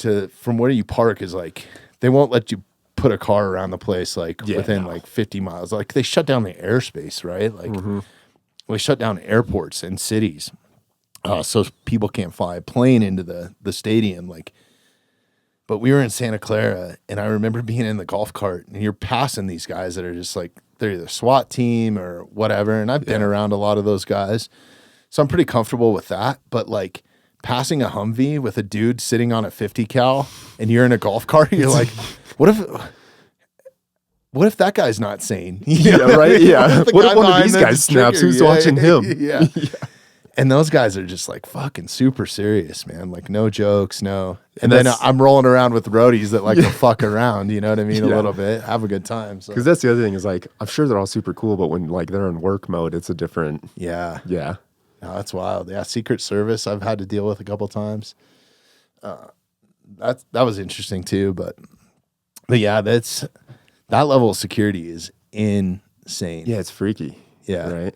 It sucks that we have to have that. I know that's the shitty That's part. the Like when worst you part. really think beyond it, you're like, oh, that exists because something bad happened at some point. Well, I always thought like I'm going to die at a Super Bowl, whether it's a terrorist attack or a wrongly accused terrorist, or you know what I mean? Like it's crazy, man. Yeah, wild shit. That's what I always think about. Lost my train of thought about what we were talking about before I went on the Super Bowl tangent. Fuck, I'm horrible at that sometimes. Yeah, me too. That's normally why I have somebody sitting here to keep you on track. Fucking line. Yeah. I know. That's what I always get worried about. Like, even today, like going to sporting events and stuff, I always think of like a terrorist attack. I'm like, this would be like the perfect spot. I don't want to be here. Dude, I have purposely not gone to events that I don't care about. Yeah. Like, for example, I think I can't get in trouble for this. So I was working on F1. I had to sign like an NDA saying I couldn't talk about it. Oh, like F1 Are they racing? going to come after me? Yeah. Okay. I didn't do it this year, but I did the first year in Vegas. And so like I was doing all this shit like all around the track, the Sphere. But there was also a movie that was being made there. I know I can't talk about that. I'll tell you off mic. But they were filming an F1 movie at night and stuff when the track wasn't being used. Gotcha. So I got to know that's kind of when we were working on it, was around the same time. So there were certain areas where we couldn't go in and work because they were trying to film this part of the movie, or there was going to be a race car fucking on the track where we needed to like cross. So like you didn't want to get hit by an F1 car just trying to fucking cross the track.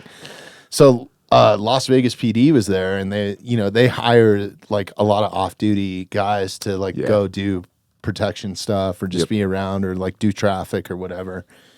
So I got to know some of them just like hanging out, and I was just in talking to them, I was like, man, this is such a crazy, vast amount of area to secure. Like, are you guys confident? And, hearing their reply was not good. So I was just like, I'm not even going to go. Like I could have went to F1 and sat literally anywhere I wanted to. I had a credential. I was just like, I'm just going to stay at the hotel. And fucking. And that's when you really made me nervous, about it, right? man, because there's so many different ways you could go into that. Or dude, unbelievable. And like, again, so much area, and like people expect, you trust the government. We're like, yeah, they got it. It's like, just a false sense of safety. They're just people, man, and there's only so many of them. Right? They got two eyes, and that's it. Yeah. Yeah, we live in a false sense of safety for sure, man. For sure. I think that's one thing that I've been tried to be really open about, and it was really opened my eyes after having some first responders in here, whether it was law enforcement or paramedics or EMTs or firefighters or wildland firefighter guys. It's just like those response times are crazy, man. A lot can happen. Like Graham just told a story. He was on a SWAT call. You got to go check out his book too, The Jagged Blue Line. The Jagged Blue. Check it out. It's awesome, man. 27 years packed into 4 or 5 hour listen, on Audible. He read it himself. It was good, man. Just crazy fucking stories, especially 8 years as a SWAT member and like kind of the times and the departments that he was in. But he said that they went on a SWAT call, and they had to kick down a door, and they knew the guy that they were going into his house was going to retaliate, and he had firearms, and he carried a firearm on him in his own home. Like they had intelligence on the guy. So they knew it was going to be a firefight going into it. So going into it, I don't think he was the lead guy, but whoever the lead guy was, like basically put a few rounds into this guy. And then they had to, Graham ended up putting a tourniquet on the guy that they just shot to save his own, to save that dude's life. So once they had him disarmed, he started putting on a tourniquet, and he said that they had an ambulance that was like 2 blocks away because they knew that something was going to go down, so they were on standby. And even that response time, after going back and looking at it, was 4 minutes for them to get there Yeah. and they were trying to stop an arterial bleed, and the guy lived. Yeah. I mean, thankfully, because they had the tourniquet, no the tourniquet shit is on done. them or whatever, right? To do that, but still, even if there's an ambulance 2 blocks away, like Dude, it's crazy. We just live in a false sense of safety, man. yeah. People think that like you dial 911 and it's like boom, they're there, and it's like there's a whole delay before it ever even reaches the people that are supposed to respond. Like you call 911, you talk to an emergency call taker who's trying to figure out what's going on. That person's talking to a dispatcher saying, hey, this is all the info we have right now. Here's where it is. That dispatcher has to relay it to either fire, paramedics, police, all the above. And then we have our actual response time to actually get there. Like that's a big delay if something serious is going on. It's crazy, man. Yeah. It's crazy how fast, just because police are in their cars, typically out patrolling, Yep. they're the first ones to show up a lot of times. Yeah, And usually. how much is on your guys' shoulders? Because you think about it, to get a fire truck out of the firehouse and get your bunker boots on and all that sort of stuff. And this isn't a knock on firefighters just because Brian's a cop. But Yeah. No, they're all in the same boat. But still, it's just like you're driving a much larger vehicle. It has much more equipment. Like, you guys are kind of like that first line of defense, right? I mean, like, and rescue, really, when it comes down to it. Yeah, like shootings and stuff like that are usually the first ones there. And a lot of times, depending on the information that's coming in, like paramedics and stuff may not go in first, even if they got there, because they don't know, right? They're not armed or anything. If the shooter's still there, they're like, we can't go in until this gets cleared. Right. So yeah, I've been on a couple where it's rough. Man, like I had one where I showed up and it was a double shooting, and it's like 3 a.m. and there's like 40 people out there, and we had a shot spotter go off. You know what shot spotter is? No. So shot spotter is wild. So it's a series of microphones set up throughout the city that specifically detect gunshots. Really? So, yeah. And it's shockingly accurate, like unbelievably so. So with the direction of where the mics are, and I'm an idiot, so, best I can on the science, where the microphones are, they triangulate exactly where those shots went off, and it'll count how many. And it'll even record it so we can hear the audio. So you can hear like, oh yeah, that was, 5 or whatever. And so the shot spotter goes off, leads us right to where we need to go, get there, 2 people down, and again, there's like 40 people out. And there was, I want to say like 38 rounds recorded that were fired. Holy shit. Yeah, so my partner and I get there, we're the first ones there, and we're like, oh, fuck. And, 2 people down, and it's like, you're trying to figure out like, okay, no one's pointing at anyone saying he did it. I don't see any guns. I got these 2 guys shot. I got to figure out what to do. But you can't just run into the situation, start applying rescue, right? Like, what do you do? Yeah. Yeah, I mean, you have to make that choice, right? Because like, I also have a duty to render aid. So I'm like, you have to play that. Oh my God, that must be so fucking stressful, dude. It was the only time on the job where like I was doing CPR and I was like, I might get shot in the back of the head.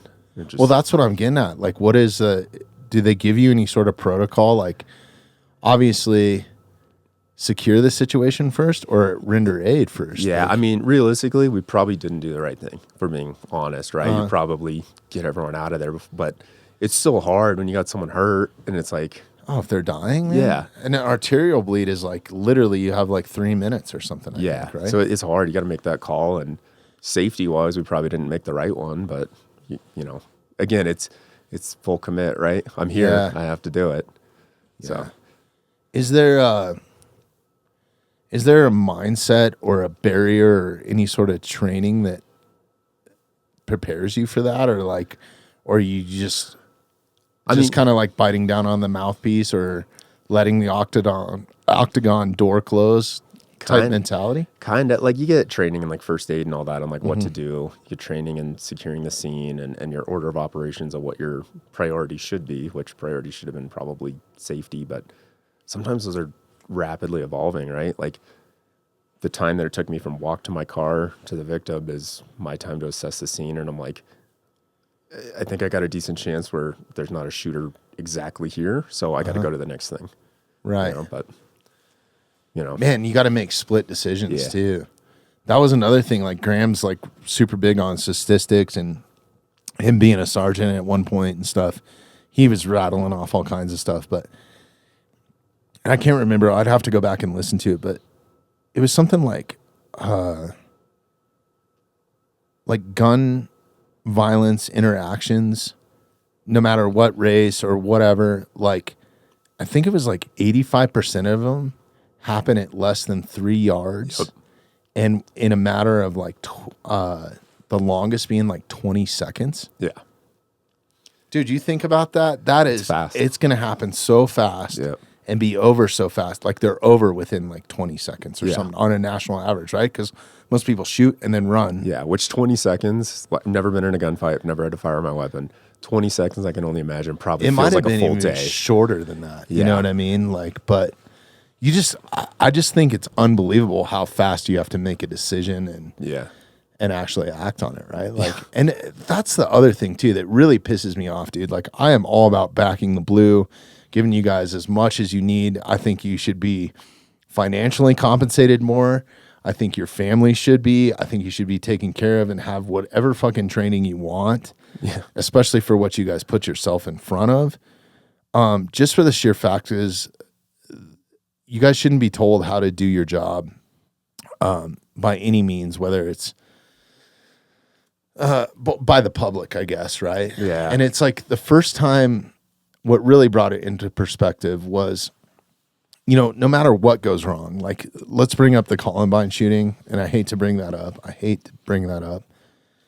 But like not once is the bad guy or the person that's actually causing the damage really put in the limelight. It's always law enforcement's fault for not making the right decision to do this or that or whatever. Yeah. It's like there's a human element to it too, man. It's like I just think that people need to put themselves in their shoes a little bit, and especially the media turns around.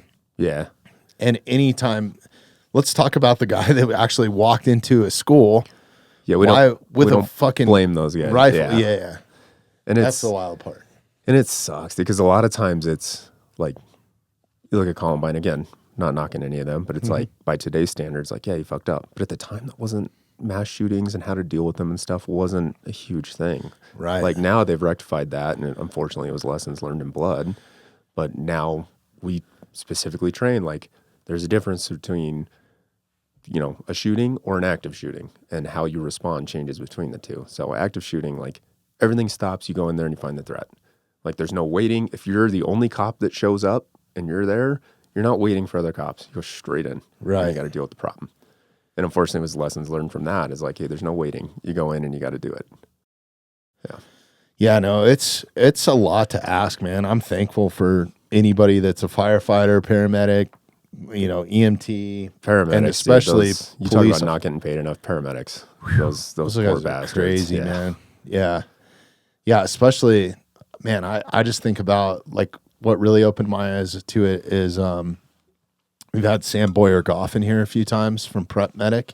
Okay, but he's a current paramedic on a helicopter unit. It's like if you're dealing with, if a helicopter's being called for you, you're in bad shape, right? Like you're dead or on the verge of death, basically. Yep. Yeah, which is crazy. And he deals with it every day. He gets in that helicopter and fucking goes and saves lives, you know? Like it's pretty wild. Like I think a lot of people just kind of take that for granted, and that's kind of going back to that false sense of safety. Like what would you urge, and just, you know, your short experience in law enforcement, which 3 years isn't really that short if you look at it statistically, you know what I mean? Like you're a veteran now, right? Yeah. In law enforcement, like careers. Right. I mean, that definitely. What would you urge people to like know or learn or have with them, just so they can be a little bit more self-reliant? And maybe it's situational awareness, maybe it's, hey, carry a tourniquet with you everywhere, or you should conceal carry. Like in your experience, what's the best way to be proactive to protect yourself and not? Yeah, I think situationally aware is a big thing, dude. Like before this job, I never believed how many people are just oblivious to the world around them. Like, you know, we'll roll up, guns start coming out because we've got to call some dude walking around with a gun, and you'll see people just sitting there like filming, and I'm like, dude, get out of here. Like, I don't care that you're filming. It's not what I'm pissed off about. I'm pissed off that if this goes down, like you're standing just like they want to capture the moment. Yeah, just no thought to like, dude, you're in danger right now. You've got to like go somewhere. Get out of here. Leave. Right. You know. And then I think I always carry a tourniquet now. It's always in my car. Because I mean, it doesn't even have to be anything sinister or a crime, but I mean, like I think about when you go camping. Like, dude, you're typically long ways away from Oh, you anyone. think the response times are rough in a city? Yeah, no shit. Yeah. Yeah. Dude, So, it like, might be days. yeah. Yeah. Like tourniquet will save your life, man. Might as well carry one. If you never need it, Yeah, great, that or but just gauze, man. Any of that stuff. I think, and then actually knowing how to use it, because yeah. I've had them for years, but until Sam actually came up here and we did like a little training in here and actually like putting them on and like having somebody that knows how to apply them, saying, no, you didn't get it tight enough. It hurts. It hurts like a bitch, dude. Same thing. We had to like practice on each other and stuff. Wow. And, you know, it turns into like dicking around and we're tourniqueting both legs. Like, no, walk. You can't, dude. I mean, it's excruciating pain if you're putting it on properly. Yeah, it hurts like a motherfucker. Yeah. And I've been put in a lot of situations, especially just rolling in jiu-jitsu and stuff. You know what's cool is Graham showed me some stuff that's jiu-jitsu related, like life-saving Really? shit. Yeah. He was like, one thing that you can do to slow down an arterial bleed, and it's kind of his own concept, you know, but I would believe it would be effective. If you just think about it, jiu-jitsu is cutting off the blood to a lot of situations, right? So he's saying, you know, like if it's lower extremity on an arm or something, like just lay that person's arm out, and while you're getting your tourniquet or you're waiting for somebody to bring it, put your knee right on the artery there and just put as much pressure as you can. He's like, you will stop. He's done it firsthand. He's like, you will stop the bleeding. I guess that makes sense. And then he was like across the abdomen. He was showing me in here, and I was like, looking after the podcast, dude, he had me about crying, dude, because he put his leg or his knee on the inside of my thigh, the femoral. Dude, Which is horrible. Yeah, and you know, grown man's, and the dude's built like a fucking rock, dude, like 60 years old and just a badass, But yeah, I was like, oh, thanks for showing me. Yeah, you're like, but I was like, dude, I've never really thought about that. It's so effective, you know. Just he's like, oh, at least slow down the bleeding while you're fumbling with your tourniquet or whatever, or maybe you don't have it with you. That was another thing that Sam really brought to light. He's like, you can have all this shit, but if you have to go to your car and get it, I know. or As what I'm if like, you're I keep in mine in my Walmart? car. Yeah, no, I'm the same way. Yeah. And I was, after he told me that, you know, I went through a period, it was like, oh, I'm going to wear this fucking thing into the grocery store on my belt and stuff. And then you just get complacent, man. It's like nothing bad really ever happens. But when it does, it's like, are you going to be. It's that 1% of the time when you need it. And then it's like, yeah, man. Yeah. Especially, you know, having kids, to bring it back to the dad mode. It's like you always want to. Yeah. It's always about protecting other people. It's not like, oh, I'm going to save my own life, I guess. Yeah, it's kind of my mentality. Yeah, I'm the same way. Yeah. Especially with kids. So I do think about it now, especially like, I don't know, man. Like, it sucks that we live in a world, like even, you know, I brought up the Christmas performance that I was at the other night. I was just like, just situationally where I put myself in a room is I always like to see the entrances where people are coming in. And if I was thinking about this the other night, and it was maybe it's just because I had Graham in. We'd like this has been a heavy law enforcement month. Yeah. It's like starting to have panic attacks. Yeah, dude. It's like cops and Christmas, dude, here at the Mountainside right now. It's awesome, dude.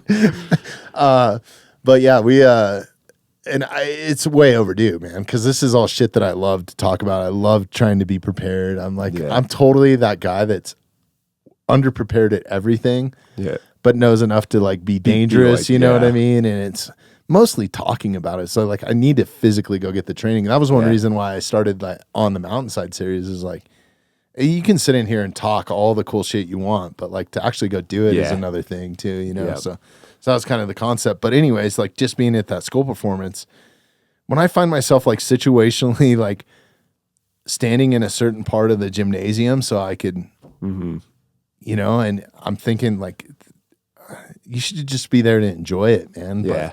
But you do kind of have to. Like, there's only certain spots I'll sit on a fucking plane. Yeah. You know, because I want to be able to get out and fucking hammer somebody if I need to, honestly.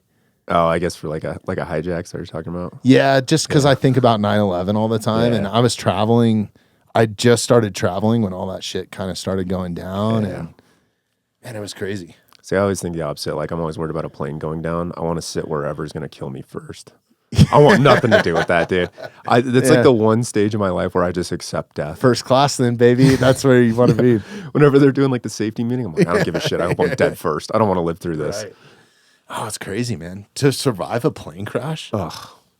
Could you imagine? No. If there's bad turbulence, I freak out. Right. I'm like, hey, get ready. Man, I've been in some crazy situations on planes. Like mechanical stuff, never like, dude, there was one time I was on a plane and there was a guy that had like some sort of federal canine and this dude like kicked his dog or something. It turned into like a whole thing. Oh, I bet. And they arrested the guy after. Yeah. Like that was kind of wild. And I've been on some planes, where like some altercations have broke out, but I've never seen anybody like have to use violence or anything on a plane. But I just can't imagine like you're just fucking stuck in a tube. Yeah, you're stuck in a tube with a crazy person. Right. Sweet. Yeah. I can't imagine being on that, like, any of those flights, during 9/11 or something. It's got to be horrible, man. Yeah. It's funny. There's a comedian though, like to bring it back to your point about like just wanting to, where you sit on the plane and that sort of stuff. He's like, I always sit at the back. He's like, I've never seen an airplane back into a mountain. Dude, that was a fair point. It's like, yeah, pretty right. Yeah. And it's crazy. If you start looking at it, like statistically, most of the people that live on those things are all the way like, sitting back by the toilets or whatever, dude. Like, God, that would be awful. Yeah. Like, did you ever read the story about the chick that got sucked out of a plane? No. I want to say it was somewhere in South America. So like depressurization happens. There was like ripping the plane or whatever. Her entire seat got sucked out. She lands in the jungle and lives. What the fuck? Yeah. I'm pretty sure everyone else on the plane died. I mean, correct me, you'll have to look it up. But I know for sure, yeah, she gets sucked out in her seat, lands in the jungle, and ended up living.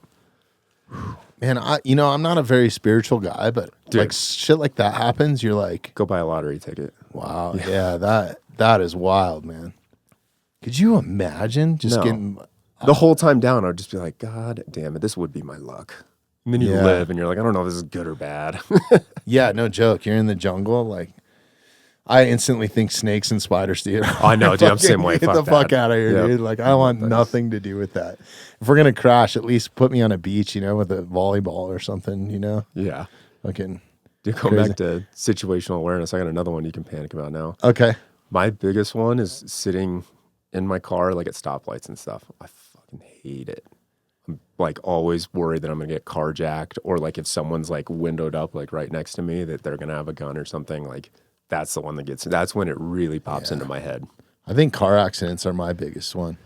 Yeah, I think it's something that we just take for granted. Everybody's got a distraction. All your cars have fucking screen and Apple Play and all the shit. And I'm a victim of it too, man. Like same. I'm listening to a podcast or whatever. I mean, I'm sure there's people driving right now listening to this fucking podcast, right? Or like trying to fast forward to through. your podcast when I drive.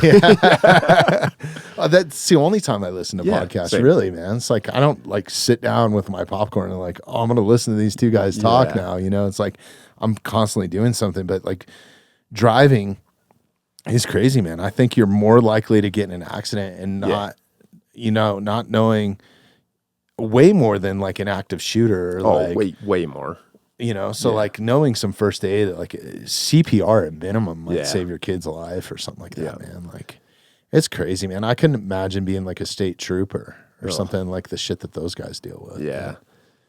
Yeah. Like, I mean, it's probably not any better being inner city, but still like I feel like it's just probably different problems, but it's in terms of like car accidents and stuff, I feel like it's probably better being in the city. The speeds are generally lower. Like you're always going to get those ones where like someone just YOLO'd it and went 100, but like it's usually a lot lower impact.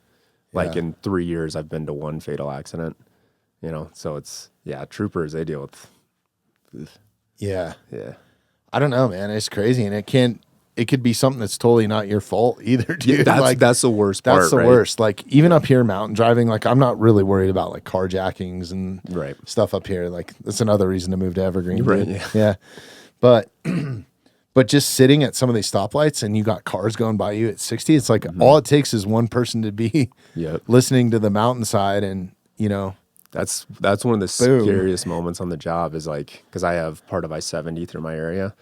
Like you go up to the interstate for an accident or something, dude, and people don't slow down. It's wild. Wow. Like I'll feel my car like shake. Yeah, no, that's how it is when you're sitting up here to a couple of these lights. where specifically I'll drive through like a neighborhood to not sit at that intersection because people are like flying. It's all downhill. Yeah. And you can just feel your fucking truck or car. Yep. And then if a semi goes by you, dude, fucking, Yeah. it's wild, man. I can't imagine like standing out there on the street. Oh, it's terrifying. Yeah, when you're like have to be out of the car. Wasn't there an officer that was just killed like in Golden? Like, Yeah, I think not too long this ago. last month. Yep. On the highway. It happens a lot, man. Yeah, I think that's like one of the most dangerous things that. Plus, people are rubbernecking, you know? Like, Oh, yeah. I'm always like looking and. Dude, I debate sometimes if having the lights on is a detriment. It's like moths to a flame. Dude, the amount of people. I'm instantly glued to it. Yep. Or even when we hear, I'm surprised we haven't heard any. Normally, like, this is the main thoroughfare here for town. And, you know, not a lot of shit happening up here, but it's life, dude. Like, shit's going to happen. Yep. So normally we hear EMS or Jeff goes rolling by here, Yep. you know, full bore. But even then, I'm like, no matter what I'm doing in here, unless I'm recording a podcast, I'll go out and like look out the window. Like, are we safe? You know, like I'm guilty of it too. Dude. Like even when I'm just like driving in my personal car, and I'm like, what's going on over here? Yeah, You know? I'm the exact person I hate. Yeah. It's. Dude, yeah, like moths to a How flame. badass is it though to have fucking sirens and fucking shit? cool. Just, yeah, It's just cool. roll hard. Yeah, It's the one thing that still has not gotten old. For Yeah. sure. Yeah, when you get to turn on lights and sirens and drive, it's like, this is awesome. yeah. It's I what you could dream about, imagine right? like if I was a cop, I don't know that I would be a good cop, dude. Because I would like, I'd be looking for those high speed pursuits and like that shit. Kind of, there's like a level of fun to that a little bit. There is, like, right? yeah. Like it's scary. Like I've been Like in a couple. adrenaline-wise, right? I've been in a couple and like it can get Like scary. high speed chases. Yeah. Wow. Yeah, it doesn't happen a lot. But yeah, I've been in a couple and it's Oh, dude, you're threading the needle at that point, right? Yeah. Because you're going so fast, and there's like, I know you guys have all kinds of rules and shit you got to play by too, right? Like you can't go over certain speeds in certain areas, and then not really. So like, not really. Like it's for us, it's drive with due regard. So they're not capping you at a speed limit or anything, but at the same time, if I'm going down Colorado Boulevard at 120, like, all right, man, like, was that reasonable? Like, no. right. You know, so there's not like a hard, fast rule, but it's drive with due regard and safety. So it's, which you don't want to be going that fast, dude. Like, especially like when I was on Graves, it was a little bit easier, right? Nobody's on the road, 4 Right. a.m. Like you can kind of do your thing. Dude, swing shift, it's terrifying. People don't move, which I can get on my soapbox. Like if sirens and lights are please coming do. up, please get out of the way. Yeah, and don't get in the way. Like Yeah. some people think that, like I've seen it happen up here, where people think that they're like getting out of the way, Yeah. but they're not. They're fucking making Yeah. it worse, dude. I'm like, what are you doing? Yeah, or like you'll get right up on them. And I know what they're thinking. They're like, well, go around me. Like, because they start slowing down and everything. And it's like, I don't know what you're going to do. Even though I think I know what your thought process is, if I go around you and then you pick that time to go, we're still going to smash Right. each other. You know, like just the law exists for a reason to get over because it's predictable. If we can predict what we're going to do, it's a lot I can't safer. even remember in people's defense what it says in the book. It's slow down and move to the left, right? To the right. To the right. See? I mean, no, that's not always feasible, right? If it's a Right. 3-lane road, you're in the left lane and it's like blocked, just do your best to Make a path, dude. Like that goes back to situational awareness and Yeah. knowing what's around you, Yeah. right? It's like, at the very least, if you are in a spot where you're like, I can't make a path, make some kind of overt movement that I can see. Like crank your wheel and just angle it. Like I know which way you're going to go now when there is time to move. that's a great point. Yeah. Yeah. Like, because I understand, like, it's not always feasible for you to get out of my way. I can't hold you, I'm not upset about that. We're just stuck. Yeah. But if you make an overt movement, now when there is a hole, I know what you're going to do. It's not going to surprise me, and then there's a problem. How badass are your guys' cars? Do you guys have like, because they used to be like supercharged, like people would buy old police cars and stuff. Are they just stock? Pretty much. They make Yeah. some modifications, like there's skid plates on the bottom and stuff, but they're not supercharged or anything like that. Yeah. I know Damn people it, always dude. ask, like, you probably get me in that thing. I'm like, no. Like, that Honda Civic is probably going to burn me, bro. Right. It's crazy. That's where it comes down to all technique and skill. Do they send you guys to any driving schools or anything kind of cool like that? Like, We do it in the academy. Okay. You can sign up for like other driving schools. Like I think State Patrol puts one on. Right But on. in terms of like the training given to everyone, it's all at the academy. hell yeah. That's awesome, man. Yeah. Fuck, dude, we're 2 hours plus. I don't know. Do you have any time constraints today? No. You gotta be anywhere? No, all right. I'm good. We'll wrap it up here in a minute. But real quick, I guess, dude, thank you first and foremost, dude, for signing up and stepping up to the plate. I feel like it's one of the least desirable jobs nowadays, and it really takes men and women or people in general that have a passion for actually protecting and serving, I think, to sign up. Like, I think you have to have that deep down in your heart for sure at some point, right? Yeah. To do it, man. So I'm super grateful for that. And just, it's a thankless job that I personally don't want to do. And I think I'm probably too old for the cutoff now. They'd be get the fuck out of here, dude. But yeah, no, it's, I'm just grateful for it, man. I think a lot of people overlook it, but here I want to shed an emphasis and a light on it. And it's one of the reasons why I wanted to have you on. You're welcome back anytime, dude. We crushed 2 hours like nothing. But before we jump off, is there anything you want to talk about in particular? Or? Yeah, I don't think so. We covered a lot, man. I don't even know. Yeah, dude, it was a great hang. These are the best, man. Just to hang out, like no agendas or anything. But yeah, I guess to the general public, is there anything that they could do to make law enforcement's life a little bit better? I mean, other than we've already talked about. Nah, I think just kind of understanding, like, there's always going to be bad ones, right? I'm not denying that. There's bad cops out there, just like there's bad doctors and bad everything else. All the cops I know and the majority I've ever come across are trying to do their best. Have that understanding when they show up, just like we tend to have that understanding of, like, we're probably seeing you on the worst day of your life, or this is the worst moment you've had in quite a while. Like, we try to take that into account. Take into account, like, they're trying to do their best. Yeah. It's not always the outcome you want, but they're doing what they can and doing the best thing they can. Hell yeah, that's awesome, man. I appreciate you guys. Real quick, the officer that was in the Denver Nuggets parade, do you know him firsthand? I do. Yep. Okay. Didn't he just make? It might have been Chris that was telling me he just made the SWAT team or something with. So he's been on the SWAT team forever. He's a sergeant there. Yeah. But yeah, so he's actually back to work, back to doing it. Let's go. Yeah. All right. What's his name again? Justin Dodge. Okay. Shout out to Justin, man. So yeah, he's a savage. Cool. Yeah. That's badass, man. Yeah, I'd love to have him on at some point too. Maybe get both of you guys in here at the same time or something. Yeah, we could probably make that happen. Yeah, he's a good dude. Yeah, but we'll have you back for sure, Brian, man. I really appreciate you. Yeah. Support your back the blue, support law enforcement, first responders. I appreciate all those people, man, especially during the holidays, man. You guys deal with a lot. So appreciate you, Brian. I appreciate it. Thanks for having me. Thanks everybody for listening. Thanks for listening to the Mountainside podcast. If you haven't had a chance to do this already, please take a moment, follow, like, subscribe, or rate on whatever platform you catch the Mountainside podcast at. If you'd like some more information on upcoming episodes, safety tips, access to all of our affiliates, and all the badass discounts that we get here at the Mountainside podcast, check out themountainsidepodcast.com.